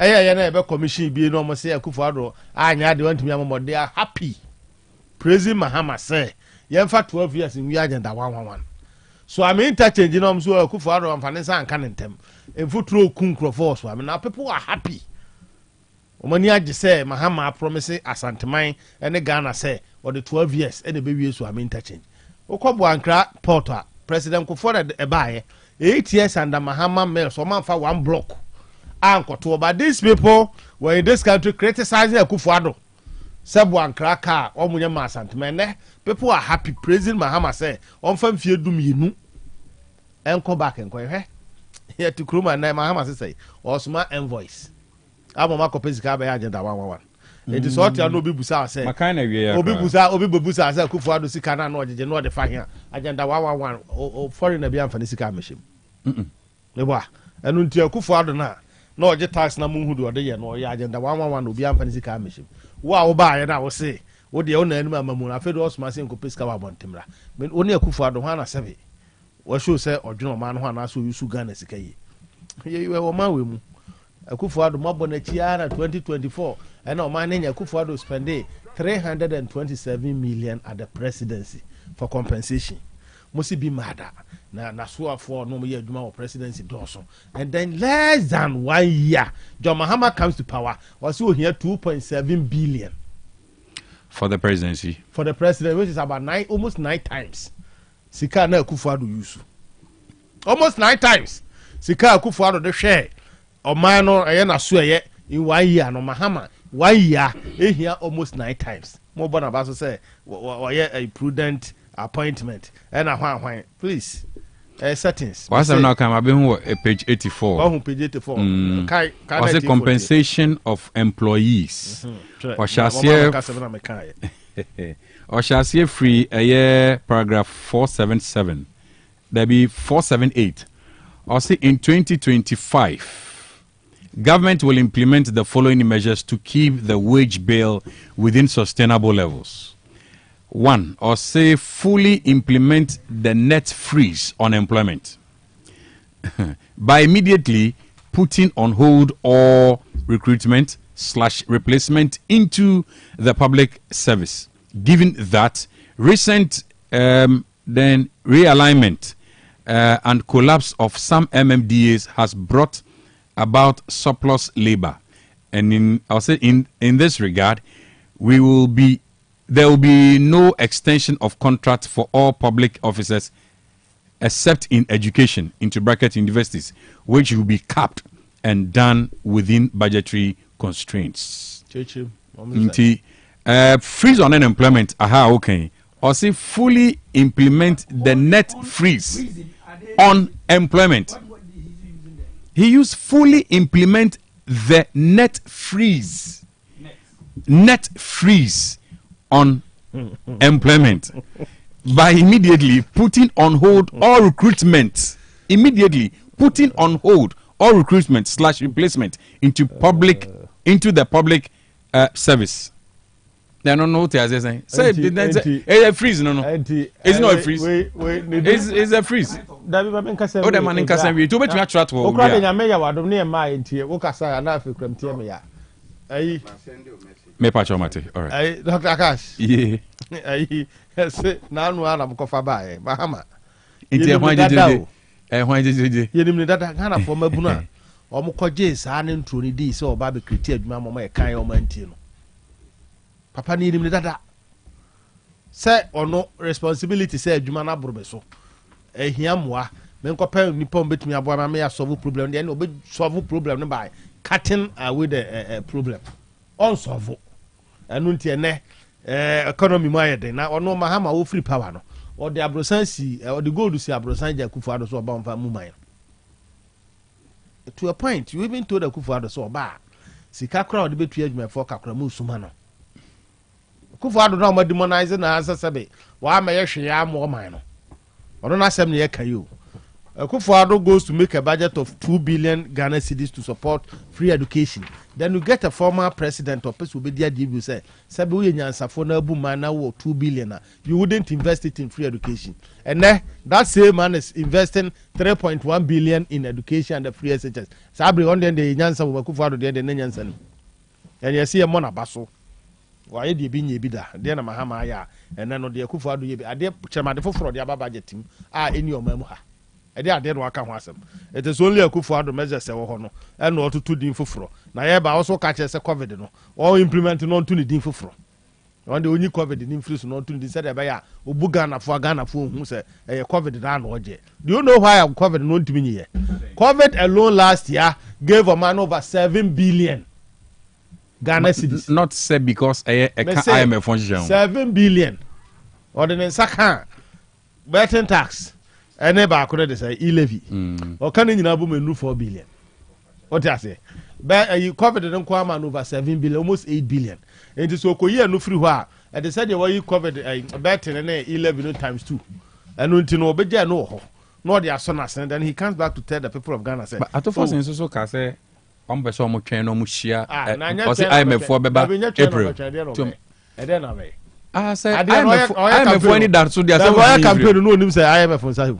Oye no nim. No nim. Say no nim. Yeah. I didn't think that the campaign one can so born. I just say IMF for number on your mind. It's difficult for him and he want to hide behind the IMF. Say IMF for my coin. Say IMF for my coin they say Ghana for any obetiase. And yes sir. Now yes ye Ghana no agege because of friends say beboa no. You come and tell us say ube yi COVID. Ube yi e-levy, ube yi emission tax which was never collected in this country. Mo koko for kokatrom so mo koko for mo share no o mo banchi for mbedo mo share na MPP for friend we say tax one so to emission tax for Ghana ha no who finance minister stand in parliament and say o be abolish one etua that VAT on motor insurance one etua bi da obi entua bi ya yebmra e wo ho say ye ho arrangement e be jeje o ma wonu say etua rent tax o mrem but obi entua rent tax ne say ye nua bay ko high diners will pia 10,000 ma fiura e ye mra say fiura ko tua say 10,000 mu eto e ma ban it is in our loss ba han de tua bi nobody pays because aban no implement sa mra na wa hye that parliament so what I say so this is a situation whereby said the outre yes it could be with the GRA it is in the loss maybe it could be on the sheet of the GRA by implementing into won't mean GRA no e mra na parliament beye say we law no nyina wi a na on GRA na transfer free na krokwa we na e fa so akwaje na GRA the modalities aba no a che na ban parliament ya we say free na kro say GRA ni suma obi say on kokwaje tax na e bu nipa kra wo ababunu ti amra because parliament a support mbra no with GRA so mo fanko ya adwuma e don't mbra bebre wo ye constitution ma nya adwuma because implementation has always been the problem. And when you see a pass him, they be so don't come and tell me in parliament who abolish it. Omani much clearer to me. Yes. Now maybe say it could be say a GRA for books muso mbeje, but is it on another hand say you implement your own to me? Maybe that be to say rent tax for instance. There's a controversy and finance minister the buy initially when we came to power. Private people be quite buy hoko catcher and say GRA for the tax now. Omuntu mi kra anye na ye what I say I don't to omo betimi akwaje the tax na bi omo afa mu 40% na abenya 60 o kwe proposal na bebo a aba betimi akasa de GRA no ankasa de ono so modalities ko na sa aba free say be problem you know everything we are doing is politics so GRA and convince aba maybe so because and you know betting tax for instance e bra be controversy o ma we I want to one of your stations pure because na babu no be de ayi bia bonensa red band and they almost demonstrate against our dear friend betting tax. And I'm saying what is the betting tax? Not chairman, and I'm so okay. So what is the actual problem? Was who I didn't say we debate now. Near to and I'm saying I didn't know when maybe be near to any problem. I said we could channel where near I buy no MPN can be man. And then almost crowd almost see and say I didn't so could bet 10 cities. I buy any car in 1 city 10% in 1 city. Now I buy chairman the 10 cities in could 1,000. Now I buy about 100.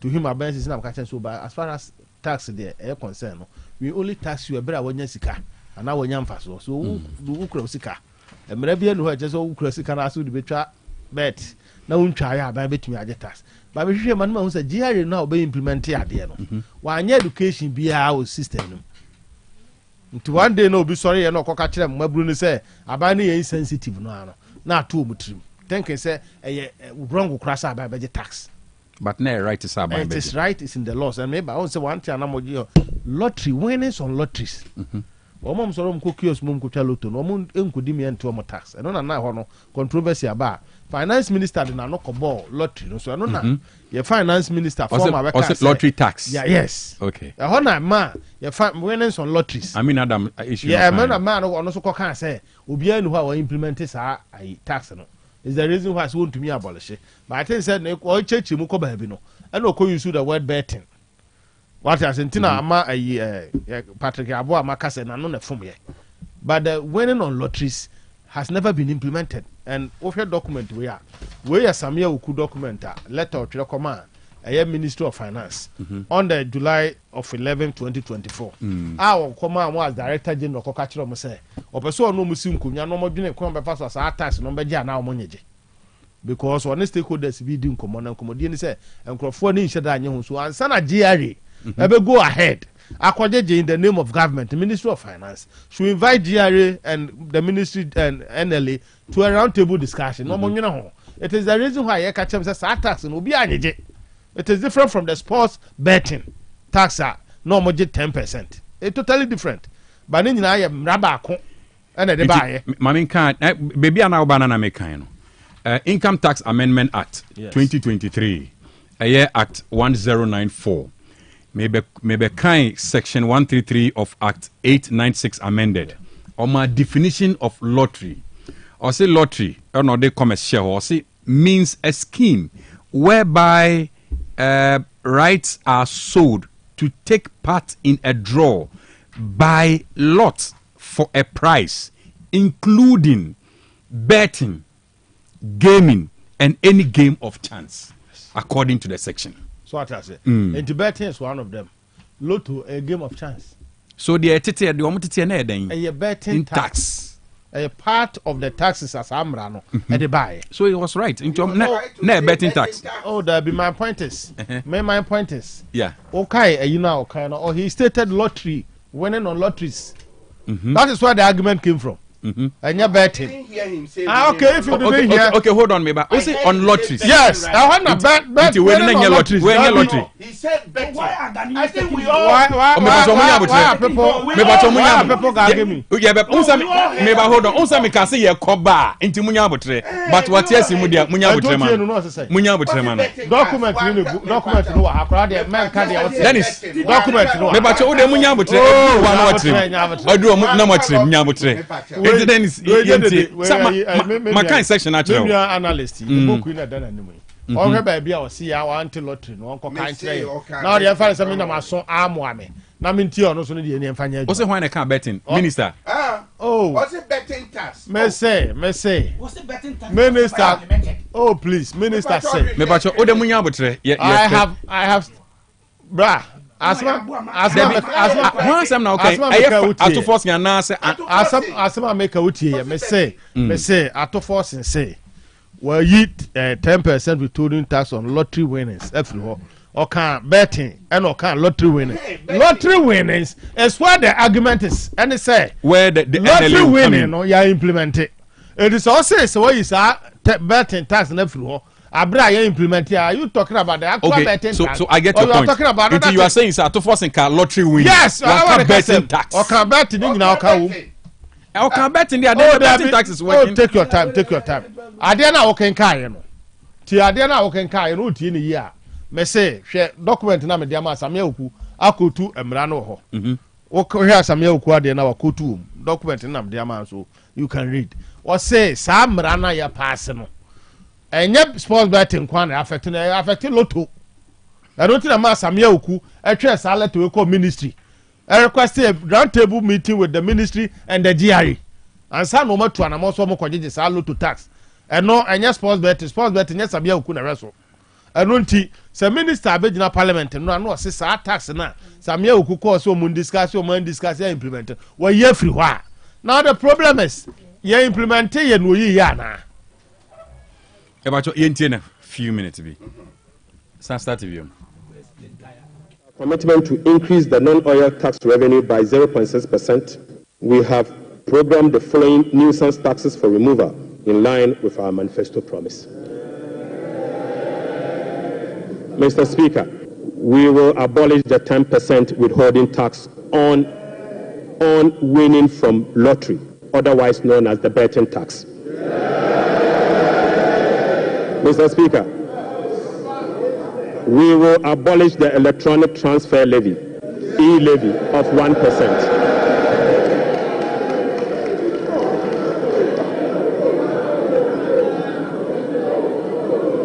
Mr. Speaker,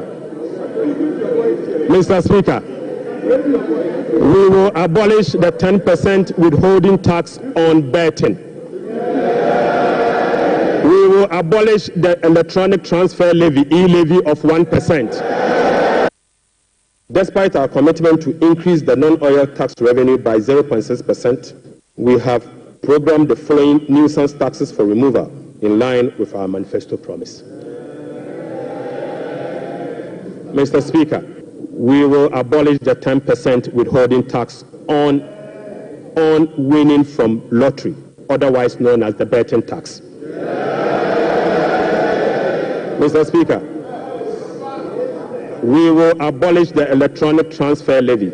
Our commitment to increase the non-oil tax revenue by 0.6%, we have programmed the following nuisance taxes for removal in line with our manifesto promise. Mr. Speaker, we will abolish the 10% withholding tax on winning from lottery, otherwise known as the betting tax. Otherwise known as the betting tax. All right, okay. Dennis. Auntie, please. Walk out the kakrana. I drew so make me say. And I want Mr. Ponsan to hear say what not tell small thing why you go school no na try exams me na tell some it me say papa ne kan lottery mo so an kan lottery me say okan mienu. I sat here to tell you to force kan mama come asem and me we am catch say the controversy is only around the lottery tax no kind because betting there and lottery was another aspect of it. Say lotto na nkrufo twa ne kiosum e bi kura timi twa mo de omo phone so ne ade no. But you are good. Atofos can say bi wa ha. You are right. The can you are right. Or can say winnings from lottery. Yes. Into or classify betting as lottery. And also otherwise known as betting tax. It doesn't change anything. Please. Me say and to me say former finance minister say for the betting tax in a sports betting dada. And to abolition nobody has a problem. Betting tax sports betting tax okay, very good. But lotto dieno is also by abolition.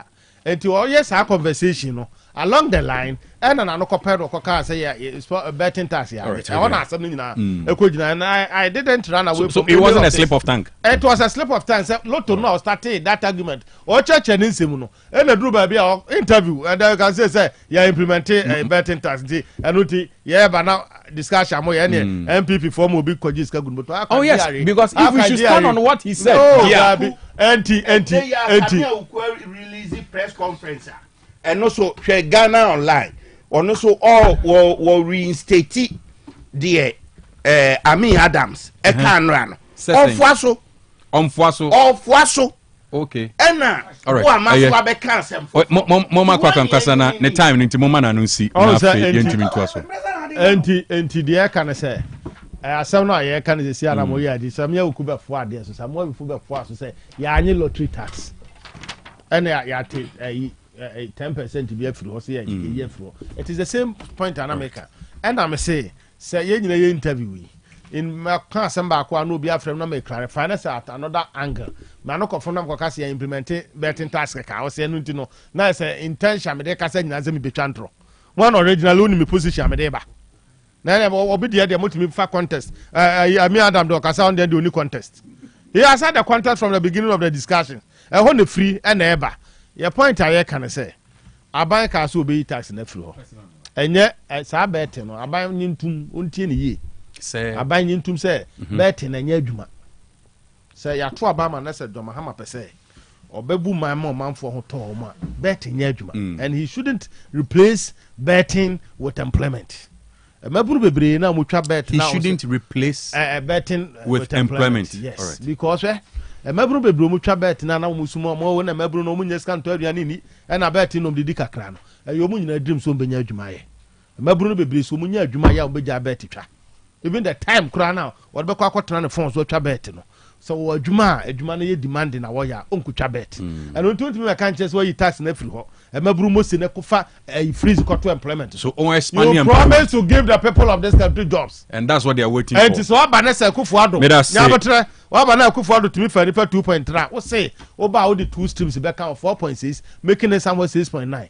Ube to me starting kakran. Dan so be ka chase free na kuri tie de waka no. Muntie ni ye o ye bi 2015. We say and next will be public sector and vacancy be da ho a ye replace and productivity na me papa betra o cheche mu na mahama beboa amia produce nyama productivity is going to be affected and then what the productivity is going to be affected? Yes, na say nipa no ye nipa 100 na ye adwuma na wo say move 20 move 2 pension nipa 10 2 pension na replace ya e dey na ye nipa 8 na dey adwuma so eduru ba bia ye nyemre and then also all celebrity your friend Baba Meka last one also at force in celebrity your friend is domestic bonds no interest eba from what you say sika na de abre wa aba ye judi ya so sika ni na abre enti afi de me na me decide okay sika na mo de mama na me tua 28% interest he said de me na me decide mama mo 17 so da ni age wa make gains. Do you know the implication? Another aspect of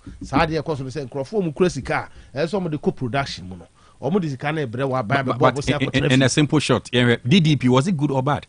Sir, Obey was saying, and you know, standing on. I know, standing on. Finance Minister Kai or Mr. Speaker, we will abolish the 10% withholding tax on winnings from lottery. Yeah, the lottery honor beshe eyimu. Or say otherwise, or say otherwise known as betting tax. This is pure English.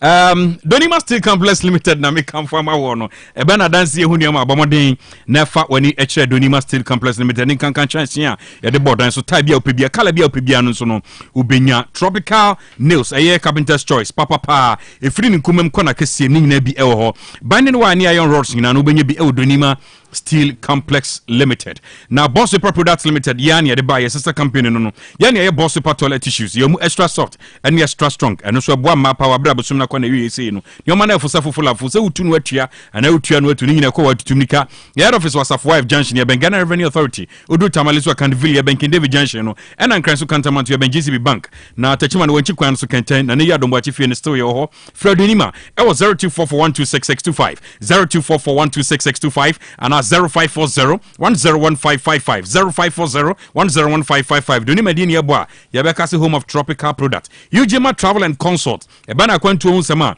Fani ina kodan Ujima Travel and Consult Esa unu kredienti Ena Ghana Tourism Ebo Mabaso Best Travel Agency of the year 2024 Awa Santimantemha Visa Bia Upibia Say 5 years multiple visitor visa Audiko USA Ujima Travel and Consult Ewo Obeying ina ede amao Ope a year working permit Ede working permit visa ya ode call Poland Hungary Romania Bulgaria Croatia Ope visit visa USA UK Canada Australia Ope the ode call juma the ode call suya the asan ya juma kakra Ope Schengen visa Ujima Travel and Consult ewo ho washa see free birth set passport hotel reservation travel itinerary flight reservation visa supporting document nyina ho a obesum aye ni nyina ediama kama empo say America lottery registration obehwe na waye ni nyina ede amount free and paid consultation nyina no Eugene Travel and Consult ho a omehwe ni nyina ede amount now from 0553944608 on sabeka wonum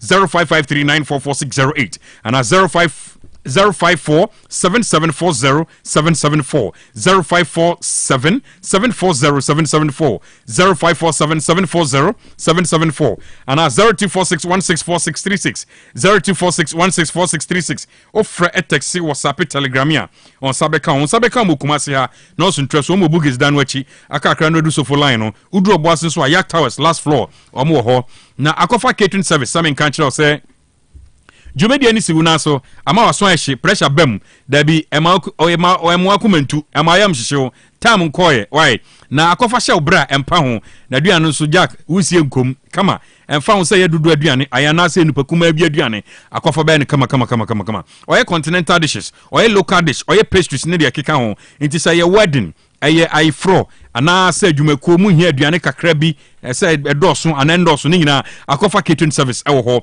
for ani kira adwuna se one kwada so municipal assembly no edi animhwe fra akofa 0245056378 0245056378 DHI College of Health and Education eto safra se bomodia nafa wani ekire wonu maso ye omunya omwa why na ye odaye so se obeya pomudi adwuma ni bia DHI College of Health and Education ewo ho emao entity odo be fam no aye certificate in dispensing assistant dispensing technician 2 and 3 mu top up diagnostic medical sonography sterilization processing technician medical laboratory technology environmental health diploma in education early grade education and sign language no shano se koso DHI College of Health and Education na we are 6 months attachment ho ya obetumi aye sade be ade okosua no obetumi ade aye adwuma e wa bra ode abodin krata na health nsamu no na obo rescue no modern facilities in kwana wo ho hostel facilities are available also onim se nsuo to so for my din enti omo akonya amotwa no kakra flexible payment plan tutumika furniture patase on ben Holy Mary restaurant no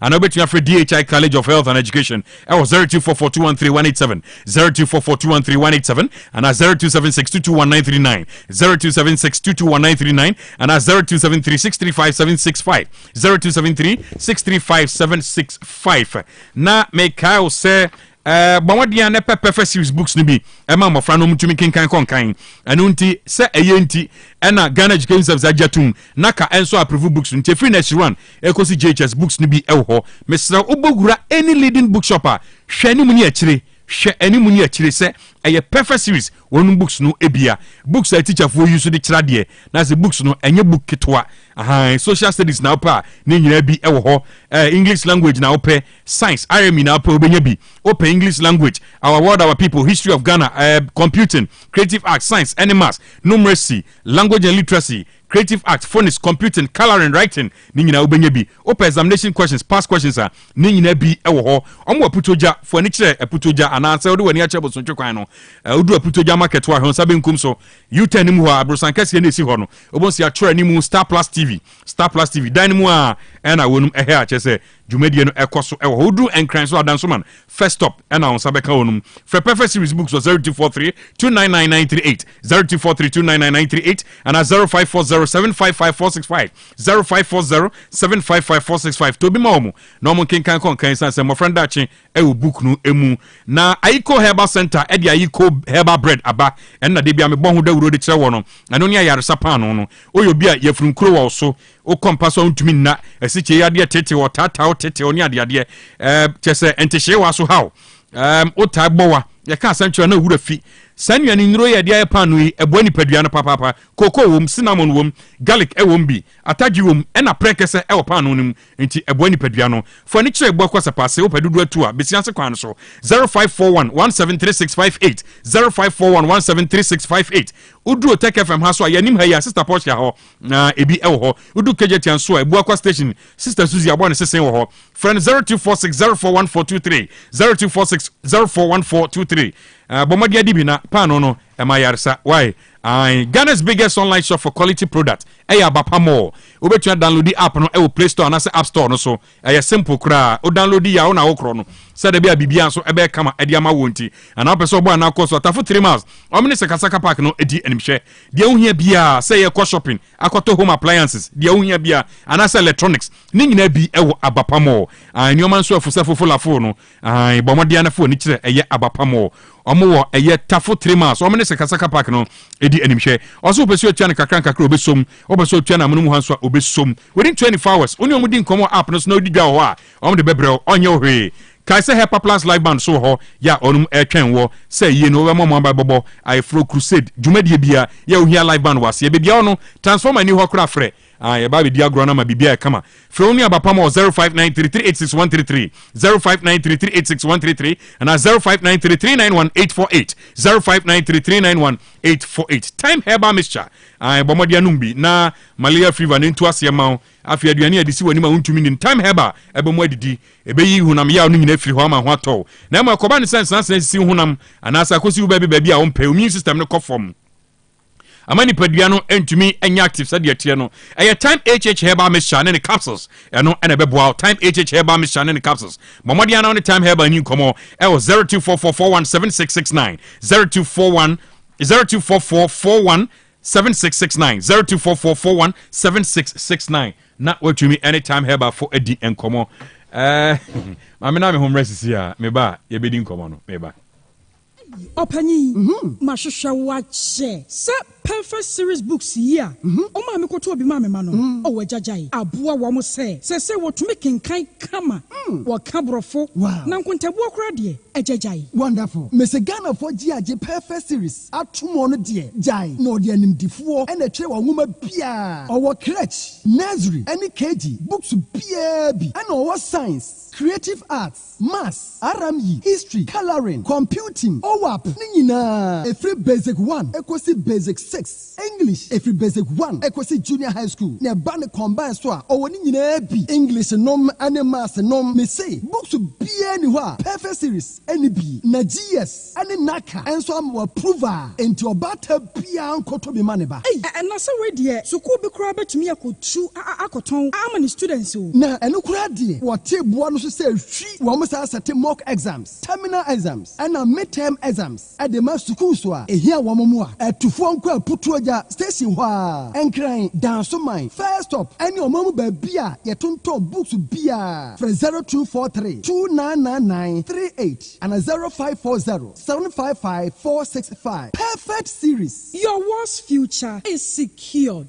Ɔdɔfoɔ maame mi sɛ wɔsɛm bi o da bɛn na wopɛ brɛsɛ wokɔhwehwɛ onipadua mu sɛdeɛ onipadua no akɔ a na hoɔden si teɛ ɔbrɛboɔ ɔsaa cholesterol anaasɛ ade dodoɔ ɛwɔ wo mu o blood group o genotype sɛ ɔyɛ AA AS anaa SC saa berɛ yi mekamfo by grace medical center de ama wo sɛ nhwehwɛmu biaa bra me nkyɛn ma yɛnhwɛ ma wo kaa kora yɛde kɔ yɛde ba mpo ɛbra no bra no yɛde kɔ fitam kɔhwɛ sɛ biribiaa deda yie na yɛ nipadua a yɛde ne kɔde ne ba bɔ mmɔden a sɛ wobɛhwehwɛmu ɛntɛntɛm na biribi sie wo a yɛhu ne ntɛm na yɛtumi asoa no by grace medical center ɛwɔ Kumasi Breman DVL ne nkyɛn pɛɛ ɔsɛ kwadwo area hɔ a biribia ne ameɛnkasa 0244 97 68 05 bio 0244 97 68 05. wopɛ sɛ wokɔ aburokyire kɔyɛ adwuma anaa wokɔsua deɛ ɛmfoɔ ne nkyerɛ baabi a ɛsiane sɛ yɛgyima travel and consult abama wo sɛ wɔbɛboa wa ma wakwantuo ho nhyehyɛeɛ bɛyɛ fofoofo yɛgyima travel and consult ma akwantuo yɛ simple koraa ɛsiane sɛ wɔka nnwumakuo akuku da mmoa ɛwɔ ɔman yi mu adi amanfoɔ tu kwan no ho ɛna no yɛ a Ghana Tourism Authority abɔwa ne yɛaba so sɛ 2024 best traveling agency in Ashanti region ɛnam wɔ mmɔdenbɔ nti yɛgyima travel and consult ɛde nkwadaa a wɔbɔ homɔden paa wɔ adesuam nanso sikasɛm nti wɔte fie dodoɔ no akɔ Canada abrɛkyima mu a wɔkɔtoa wɔn adesua so enti sɛ wopɛ sɛ wokɔ Canada UK USA anaa Asian country biara so no Yujima Travel and Consult bɛyɛ nkratasɛm no nyinaa ma wo sɛ yɛ visa passport birth cert hotel any flight reservation wobɛyɛ no nyinaa kama ma bra Yujima Travel and Consult ɛnɛ yi a na yɛmfiri w'akwantuo nkratasɛm no ho nhyehyɛeɛ ma wo wobɛhu Yujima Travel and Consult wɔ Kumasi North Central so ɛna Obuasi Zongo Yak Towers anaa wobɛfrɛ 0552 098 298 Yujima Travel and Consult w'akwantuo mu boafoɔ Ewra, me pacho bra na me hwa de wo bag. Bra, aden. Ena so biem. Hey, time heba me hye ya me kan say yi ba akun. Ani wo yi me yensen. Bra, sanya time heba me hya esia gyemi ni me fiefo enya de abaako ebeso yen. We de udi se ofa ni nyina. Time heba me hya me kasa me di one dance ya heaven ena de mekwa akopie. Enti se malaria we draw ne time heba mixture. Enye enunku o, de nanum ato a wontimi anidie no. Time heba mixture duro no ena eye ma wo. Oba a wafa afuro de wo ma akwada nofo. Ene akwada a woni mfie dumienu entimi num aduro yi bi. Se obeto aduro yi bi anoma, hwe se wakọ hospital anase lab amaye hu se wo atridie malaria yi bi ansa. Se o petam heba mixture enu dudu atu a, fo ani kire KNG Herbal Center ewo Emrom Abidjan House ana ba akoso wo Atonsu Monaco Junction. Eno echi obenya bi atowo over the counter medicine sellers ene herbal shop dodo na emu. Fre 0244 417669. Kayo set time no TIME time herbal mixture afi malaria fever bi adani ziba ewo mu no betu akọ. FDA agi adwade nkratoa yi atum. Upgrades are nice, but stepping up is woohoo!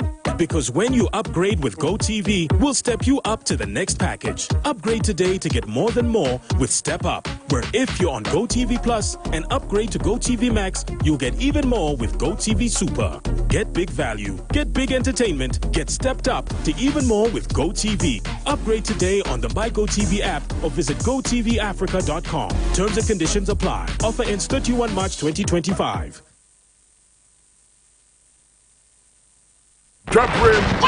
Dwabrem.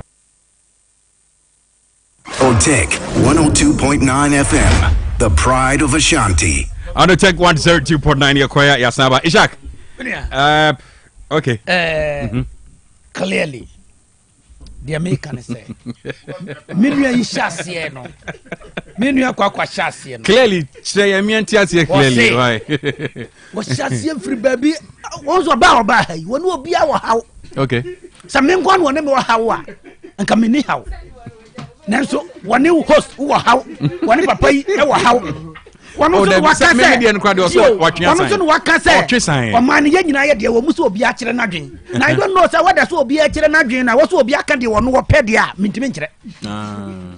What you say? It is clear say under Omu regime. And I have journalists who are too free or my way mu manase no mu beseniko City FM ni wonoma. So what you say? And to say about the democratic revolution, what I see a painted picture no. It was under their regime. So what you say? Sanko fu we say. Sanko fu we bad by mo say omu the nuisance tax.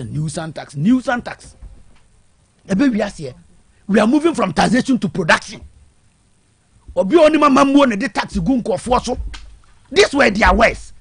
Omu free aban mu no taxes send no masesa gu Ghana for so.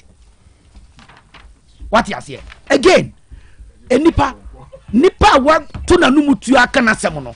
Onu nko ani nipa otimi kase ma no na fo moye. Ade ti na mi na anta. Wonye nipa hunu bia wo wone ne kane fotosamfo ya ne nim die enti no mudi ni gina dom kuma nim. Pense budget no mu. What you say? Asemu aya Ghana fotosamfo kan ye no. Wan kana jeje mu. O ka wie na wo hunu se tokura beda ho no. And what to America no betu ya tokuro ni se ni opese wa kire pa betting tax na so menu yi ene so bet se brofo na ye twero ye nintino wa dwane so onye teacher ni so atiase da ho pefe kire se papa no ka betting tax nti edan na owura amin anta wono ka nasem no wo ma bontene se na no fomo ye na owura kwakwati asantima mu ha ni wo tem hu ni se papa na no afomo won kran no chire mu etiminia it's quite clear say yenuanum MPP for oka sika edeko government in their time in excess of 3 billion Ghana for ye who they didn't mind anybody sika mo de ko president office masa hwe afi wo say adwuma ne de bom mabunu ano ho ba nsema e ka ya mabunu gidiye me ka se ni pise Ghana ni electric no moto abano omunimu de omunimu ne ye mo at any point in time hwe wo ba ye no wo kam na kosi se se de o man ne hye won sa nka wo mo betima create adwuma no ana. Is that what you are telling us? Wo ba ye no mfie wotwe ya na waba watwam o. Wo sesa na kofuo do mo kwoto aba. Wo sign contract ma mo 2018. Na wonim se wo ba hia mo 2020 do mo to aba wie ye na wo ma mo exit 2021. Wo wie ye kura wa mpia wo ka. Ene wo ka adwuma sem. Wo ka mo na kosi se wo na wonim 20 ye fa nyina twene no ano ana. Na sa ka tua na enyo no odeba. E free national never. Oh. Me ka ban asem. Me ka se obura kwa botom sika. So ati ase. Enti clearly no mo man nyate se na no ye omu fra ban mu no na nkomu wo magic bia wo mu beye ma mabuna nya adwuma na mabunu antie wo mo na wo manto aba ma wo mo. So ati ase.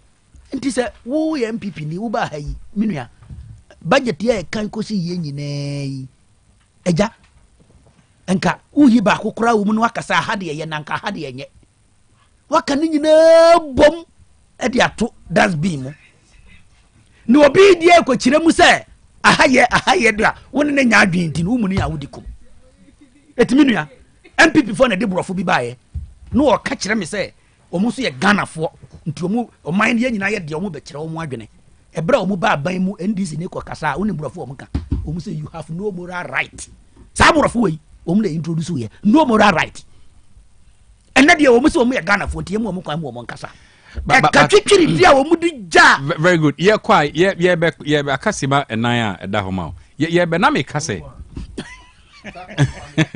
ye be na me kase taxes now mo abolish should the budget be approved yeah kwan me na mo be fa so recoup ama adwuma asa koso o man mu ena ye kan kire wo say ye se de physical prudence proye SMS deal no woni de na sika na wi free Ghana. Okay, it is a TFO TO.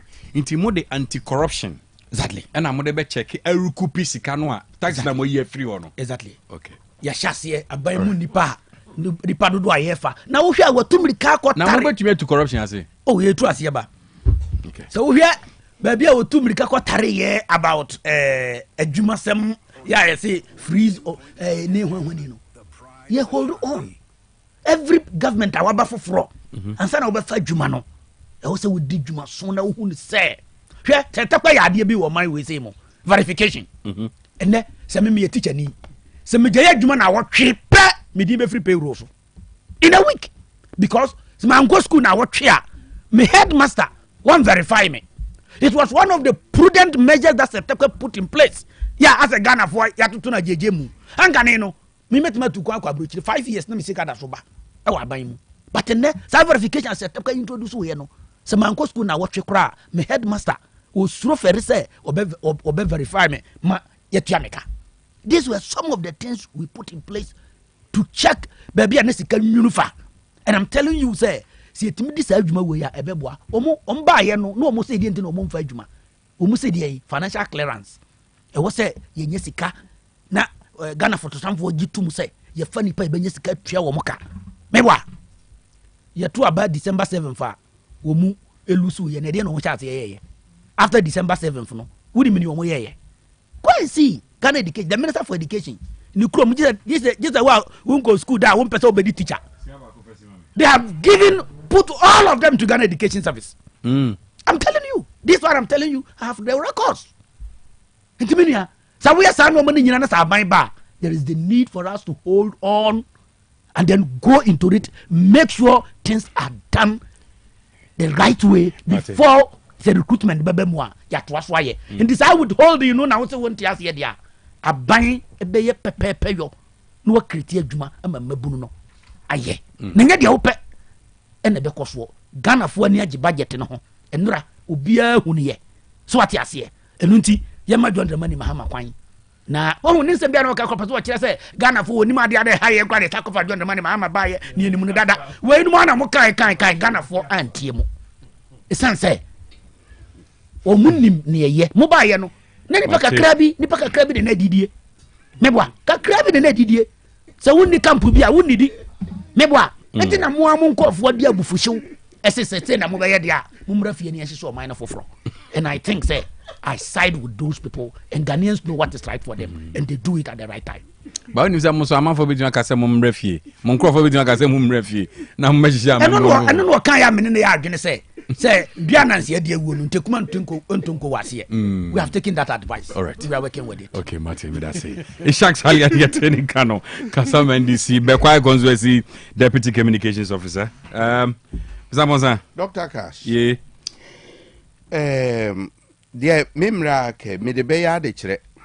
Men said that and dive into politics. No.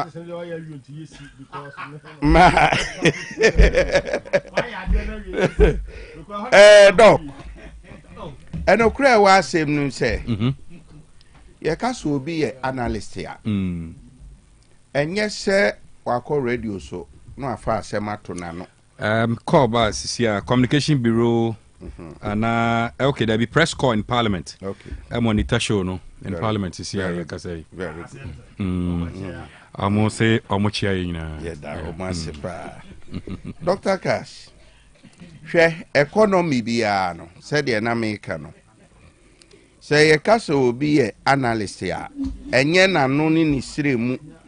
Ana say watena dem aka to no ho so.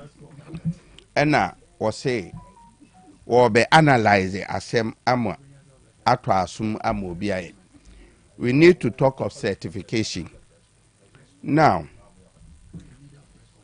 Dr. Cash, economy be muno ye wo agency me ensa ye friend agents of the economy. Die edikan eye mampanyini ene na pamfo a woni ombu man ye friend government. We another onunu free wa another agent of the economy. Individuals and households, Dr. Cash. We individuals, any households, everywhere. Na wako financial institutions and firms. Inti sa eniema agency miensa we no. Wonu mu na ejina so ema sika etimi flow omanum. Ema omana target ya wode esi deni so to achieve economic growth no ebetimi aye. Number one. Me ye introduction no me can be for budgeting who say it's one of the best budgets. I didn't say it because I have love for any political party. Sure. But semi the budget to tone senieni. Na me hwe before the budget was ready no. Dear ato forcing yewra oye ya. Mitumi hu say aban we dwene ordinary citizen na eye economic agent a yefre no individual and household no odwene no e kire say aban ba ko na wa besine kro no de na dodo na ye beto abade bo na chie ene say de ne de bo na chi ba ko say there was high cost of living. Emu bi could be blamed on inflation. And now obi anim say inflation no sebe eniema boa enyina fa akona abribia eniema boa ko nanim nanso your salary any your income no remain constant. In the sense etokwe ebe kan budget no watie sikrum no otietie ejom the cases of inflation any said ye amanfo na ti wo manum no esi hunu oman ni gina bia efa. It shows you clearly that he wants to resonate with the people. Now, enu free wa the ordinary man no pressures of the macroeconomic indicators and the ended heat ever system no. So pressures of the macroeconomic indicators no affecting nipa mienu. The economic agents no maka households, maka individuals, and maka firms, and maka government. That's right. And the government no manage the economy such that economy no be healthy. Now I created the enabling environment for individuals one and for firms to operate. Now yenhwe bibi wo ha. Say government ye policy. Na say policy rate abrebie kosoro. Ye ka policy rate etie4. Eye se bank bi Eco Bank of Ghana wakoje bosia. Bosia no hunsi ho no a friend policy rate. Na nam se ono no ye commercial bank nti no. Ono so board bi besi ho. This will digga. Into a call ya Bank of Ghana, a man a certain percentage. So man 9% oba or the budget 10 or 11. And no yeah the cost of borrowing for households, any individuals. Your friend interest rate. Enti say interest rate cost ra. Not just one who say already no bank na okwaje bosian free Bank of Ghana horon. Watene de kakra ena wo eduro so. Ebeye the cost of borrowing. Emma another agent of the economy your friend of firms. Na sa firms yi no kuro bia so ye practicing democracy no. Omu ne fair juma kese. They are the productive unit of the economy. Kuro bia so ye practicing democracy. Aban ejuma ye fo a wotimi fa no enuru 40%. Wonuma efe ejuma ye fo ye ka employment pa ye private sector. Enti se wunya akwanya se obeye mampagina e de na wo se wo ya sa sector we ya maka o masema ye firms and businesses no omu betimi afa enipa more. E wo say okay, tell the pressures coming from interest rate. Because interest rate, at this point, is the cost of borrowing to individuals and to firms. Okay. And it's a mimi produce, let's say mimi produce chicken. And a chicken, meaning say, I have the potential to export chicken to Togo, to Burkina Faso, and so on. And I'm saying, foreign transaction, meaning say many foreign inflows at the ababe come in Misika. But Miko Togo no Makosia other giant companies and here the trick is this. Obia businessmen be a bobosian or their production. That's right. Okay. And Ghana so interest rate higher than baby a woko competing now. Won't even compete with price. Because dear no what ni krom emfa say Togo interest rate single digit more. So we take advantage of after next what produce a dam now say we export to Togo market will knock you down with price. Why? Because at that point the interest rate will form. Okay. And so Ghana as a competitive market should handle the macro economy such that we will have a fall in the following. So within what you are saying, yeah, and then that would be last week. Now make us the informal sector as far as the economy is concerned. Yeah. But do you foresee a buying way, upper hand as far as the 1D1F is concerned? Yes, because the entire idea is a train so they 24-hour economy. Yeah. Then we see Adrian Ekuta Omofa 24-hour economy. 1D1F within the 24-hour economy because another sector of the economy is a Omefa so dear boosty because and I may hear him say yeah. Now ye the Omo Emma or Mino. I'm interested in some of these things. Yeah. Minia say on say Edora say mutie ni ya or say 300 and something pharmacists. A binder down of fire or no. Yeah. Yes, you can try our no moka. And immediately kind akasansana maybe back point way so creating the conducive economic environment or macroeconomic. Dennis now. Okay. All right. Okay. Dennis. Right. Yeah. I can't barely 9 minutes near call. And 9 a.m. I remember the dinner, sir. Oh no, they time. Young Cash. I say, before Bekono, George, the message about her. I'll say, Dr. Cash, the NDC man in your studio is behaving like opposition communicator. George Ambosan. I'll say he must tone down, for he is in government now. I smell arrogance in his choice of words. Regards to the undisputed champion, Dennis Kwakwa. George Opokwamponsa CEO Edusa Memorial Farms. Cash. Yeah. You say I'm penny for if you have a bad day. If you have a bad day. If Franopa. Sir. John Mahama so over manage economy or to taxes. I have a cast by me to say or the corruption. I'm the corruption. Ejano beba free abe oba ye no nkrofo mako 68 ya Ghana susu se omawia yesika do makokoto no wose omye ni omasem kra na Ghana fo ku na wie ye se asem no omudi fo na omudi bem omukofie because omye NDC fo owi anu akope MPP form so no susu so be akrofo na atwesere mienu eguja so a yidi ba akwa no ja ba akwa oba ye o se o de ade bi e frɛ no ora na e ba bebu man ora no kwa ya enra na ora no captain no yokujeto ena na de otech o man backing vocalist eyi kwa ba akon de say communication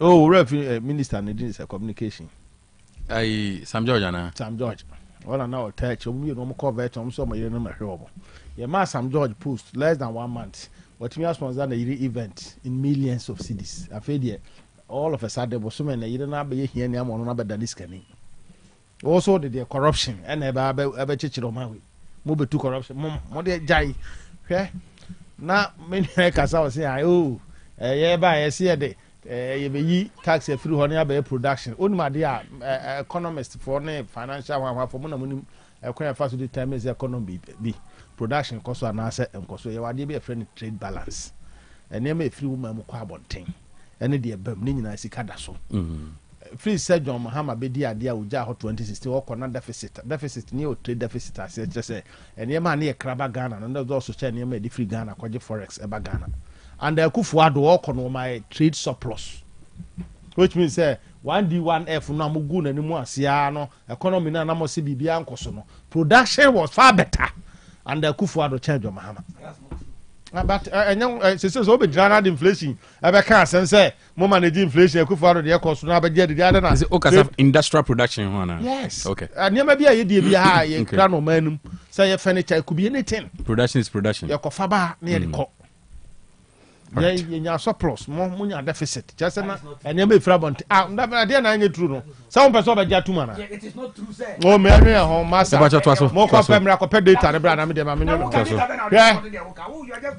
Dwabrem ba ifra no pa John Mahama omo ye bi 2009 kosi 2017 o masa asha ase bi ye wo ade bi a ye frɛ no animdifo bi Fibonacci o ma ye nimde bi ye frɛ no Fibonacci sequence o se tieni yi akora ye wo ba wiase no it is assume se wan fa hwe ama wiase ya wo no de wan fa hwe ama nti first year no aba asase so no de wo ba akwatre kwa ye ncha obi bi ba ako ne fa bo ntoma no ne fa bo bra 1 cedi o kwa wadim no next year na ya zumu se wo be nyini free 1 na de 1 aka ho na akoyi 2 kakra sa abebo bra John Mahama any NDC for start here move from 2025 omo ba ya enyo mo hwe no akufo adu age omo growth rate of 5.7 omo afa hwe ama de akufo adu de na no ma beto be ba enti anya hwe no ya mfa hwe ama wiase mfa hwe nkwa afie dikan wantumi anya hwe kro mfa growth rate ni nyina 5.7 omo aso kogridi budget no a wo say economy ni be grow by 4% and until necessary you mebredi so freeze employment because there's no going to be any group 4.1 ni nyina 4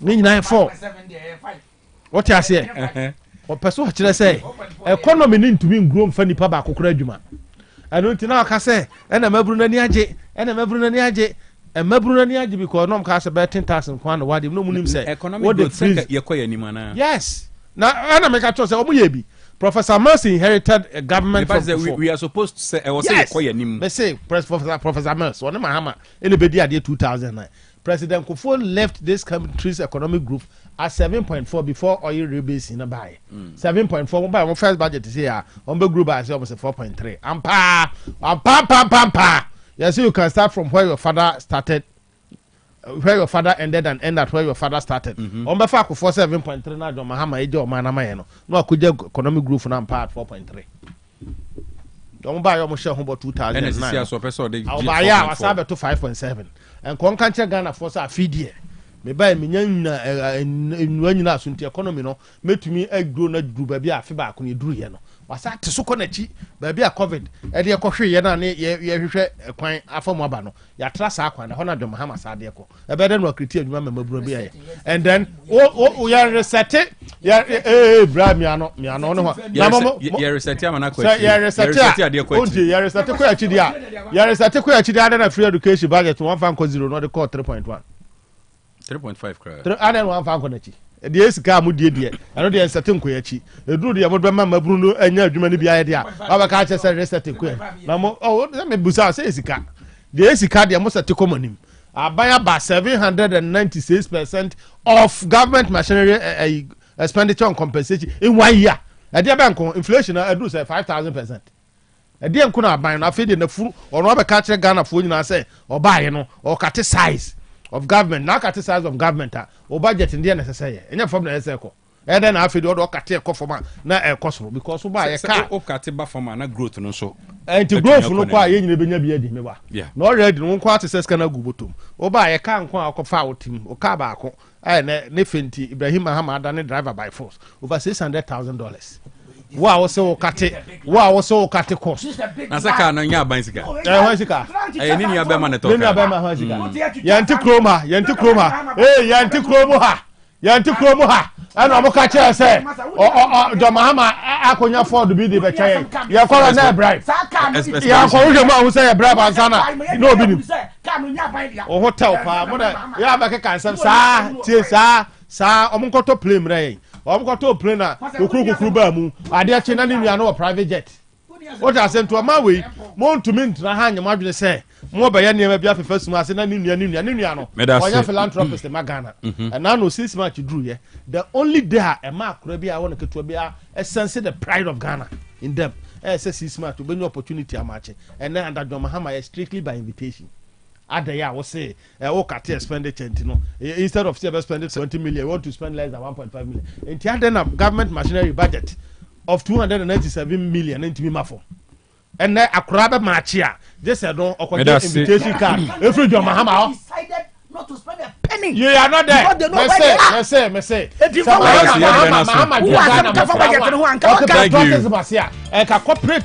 bodies of Ghana. Thank you very much.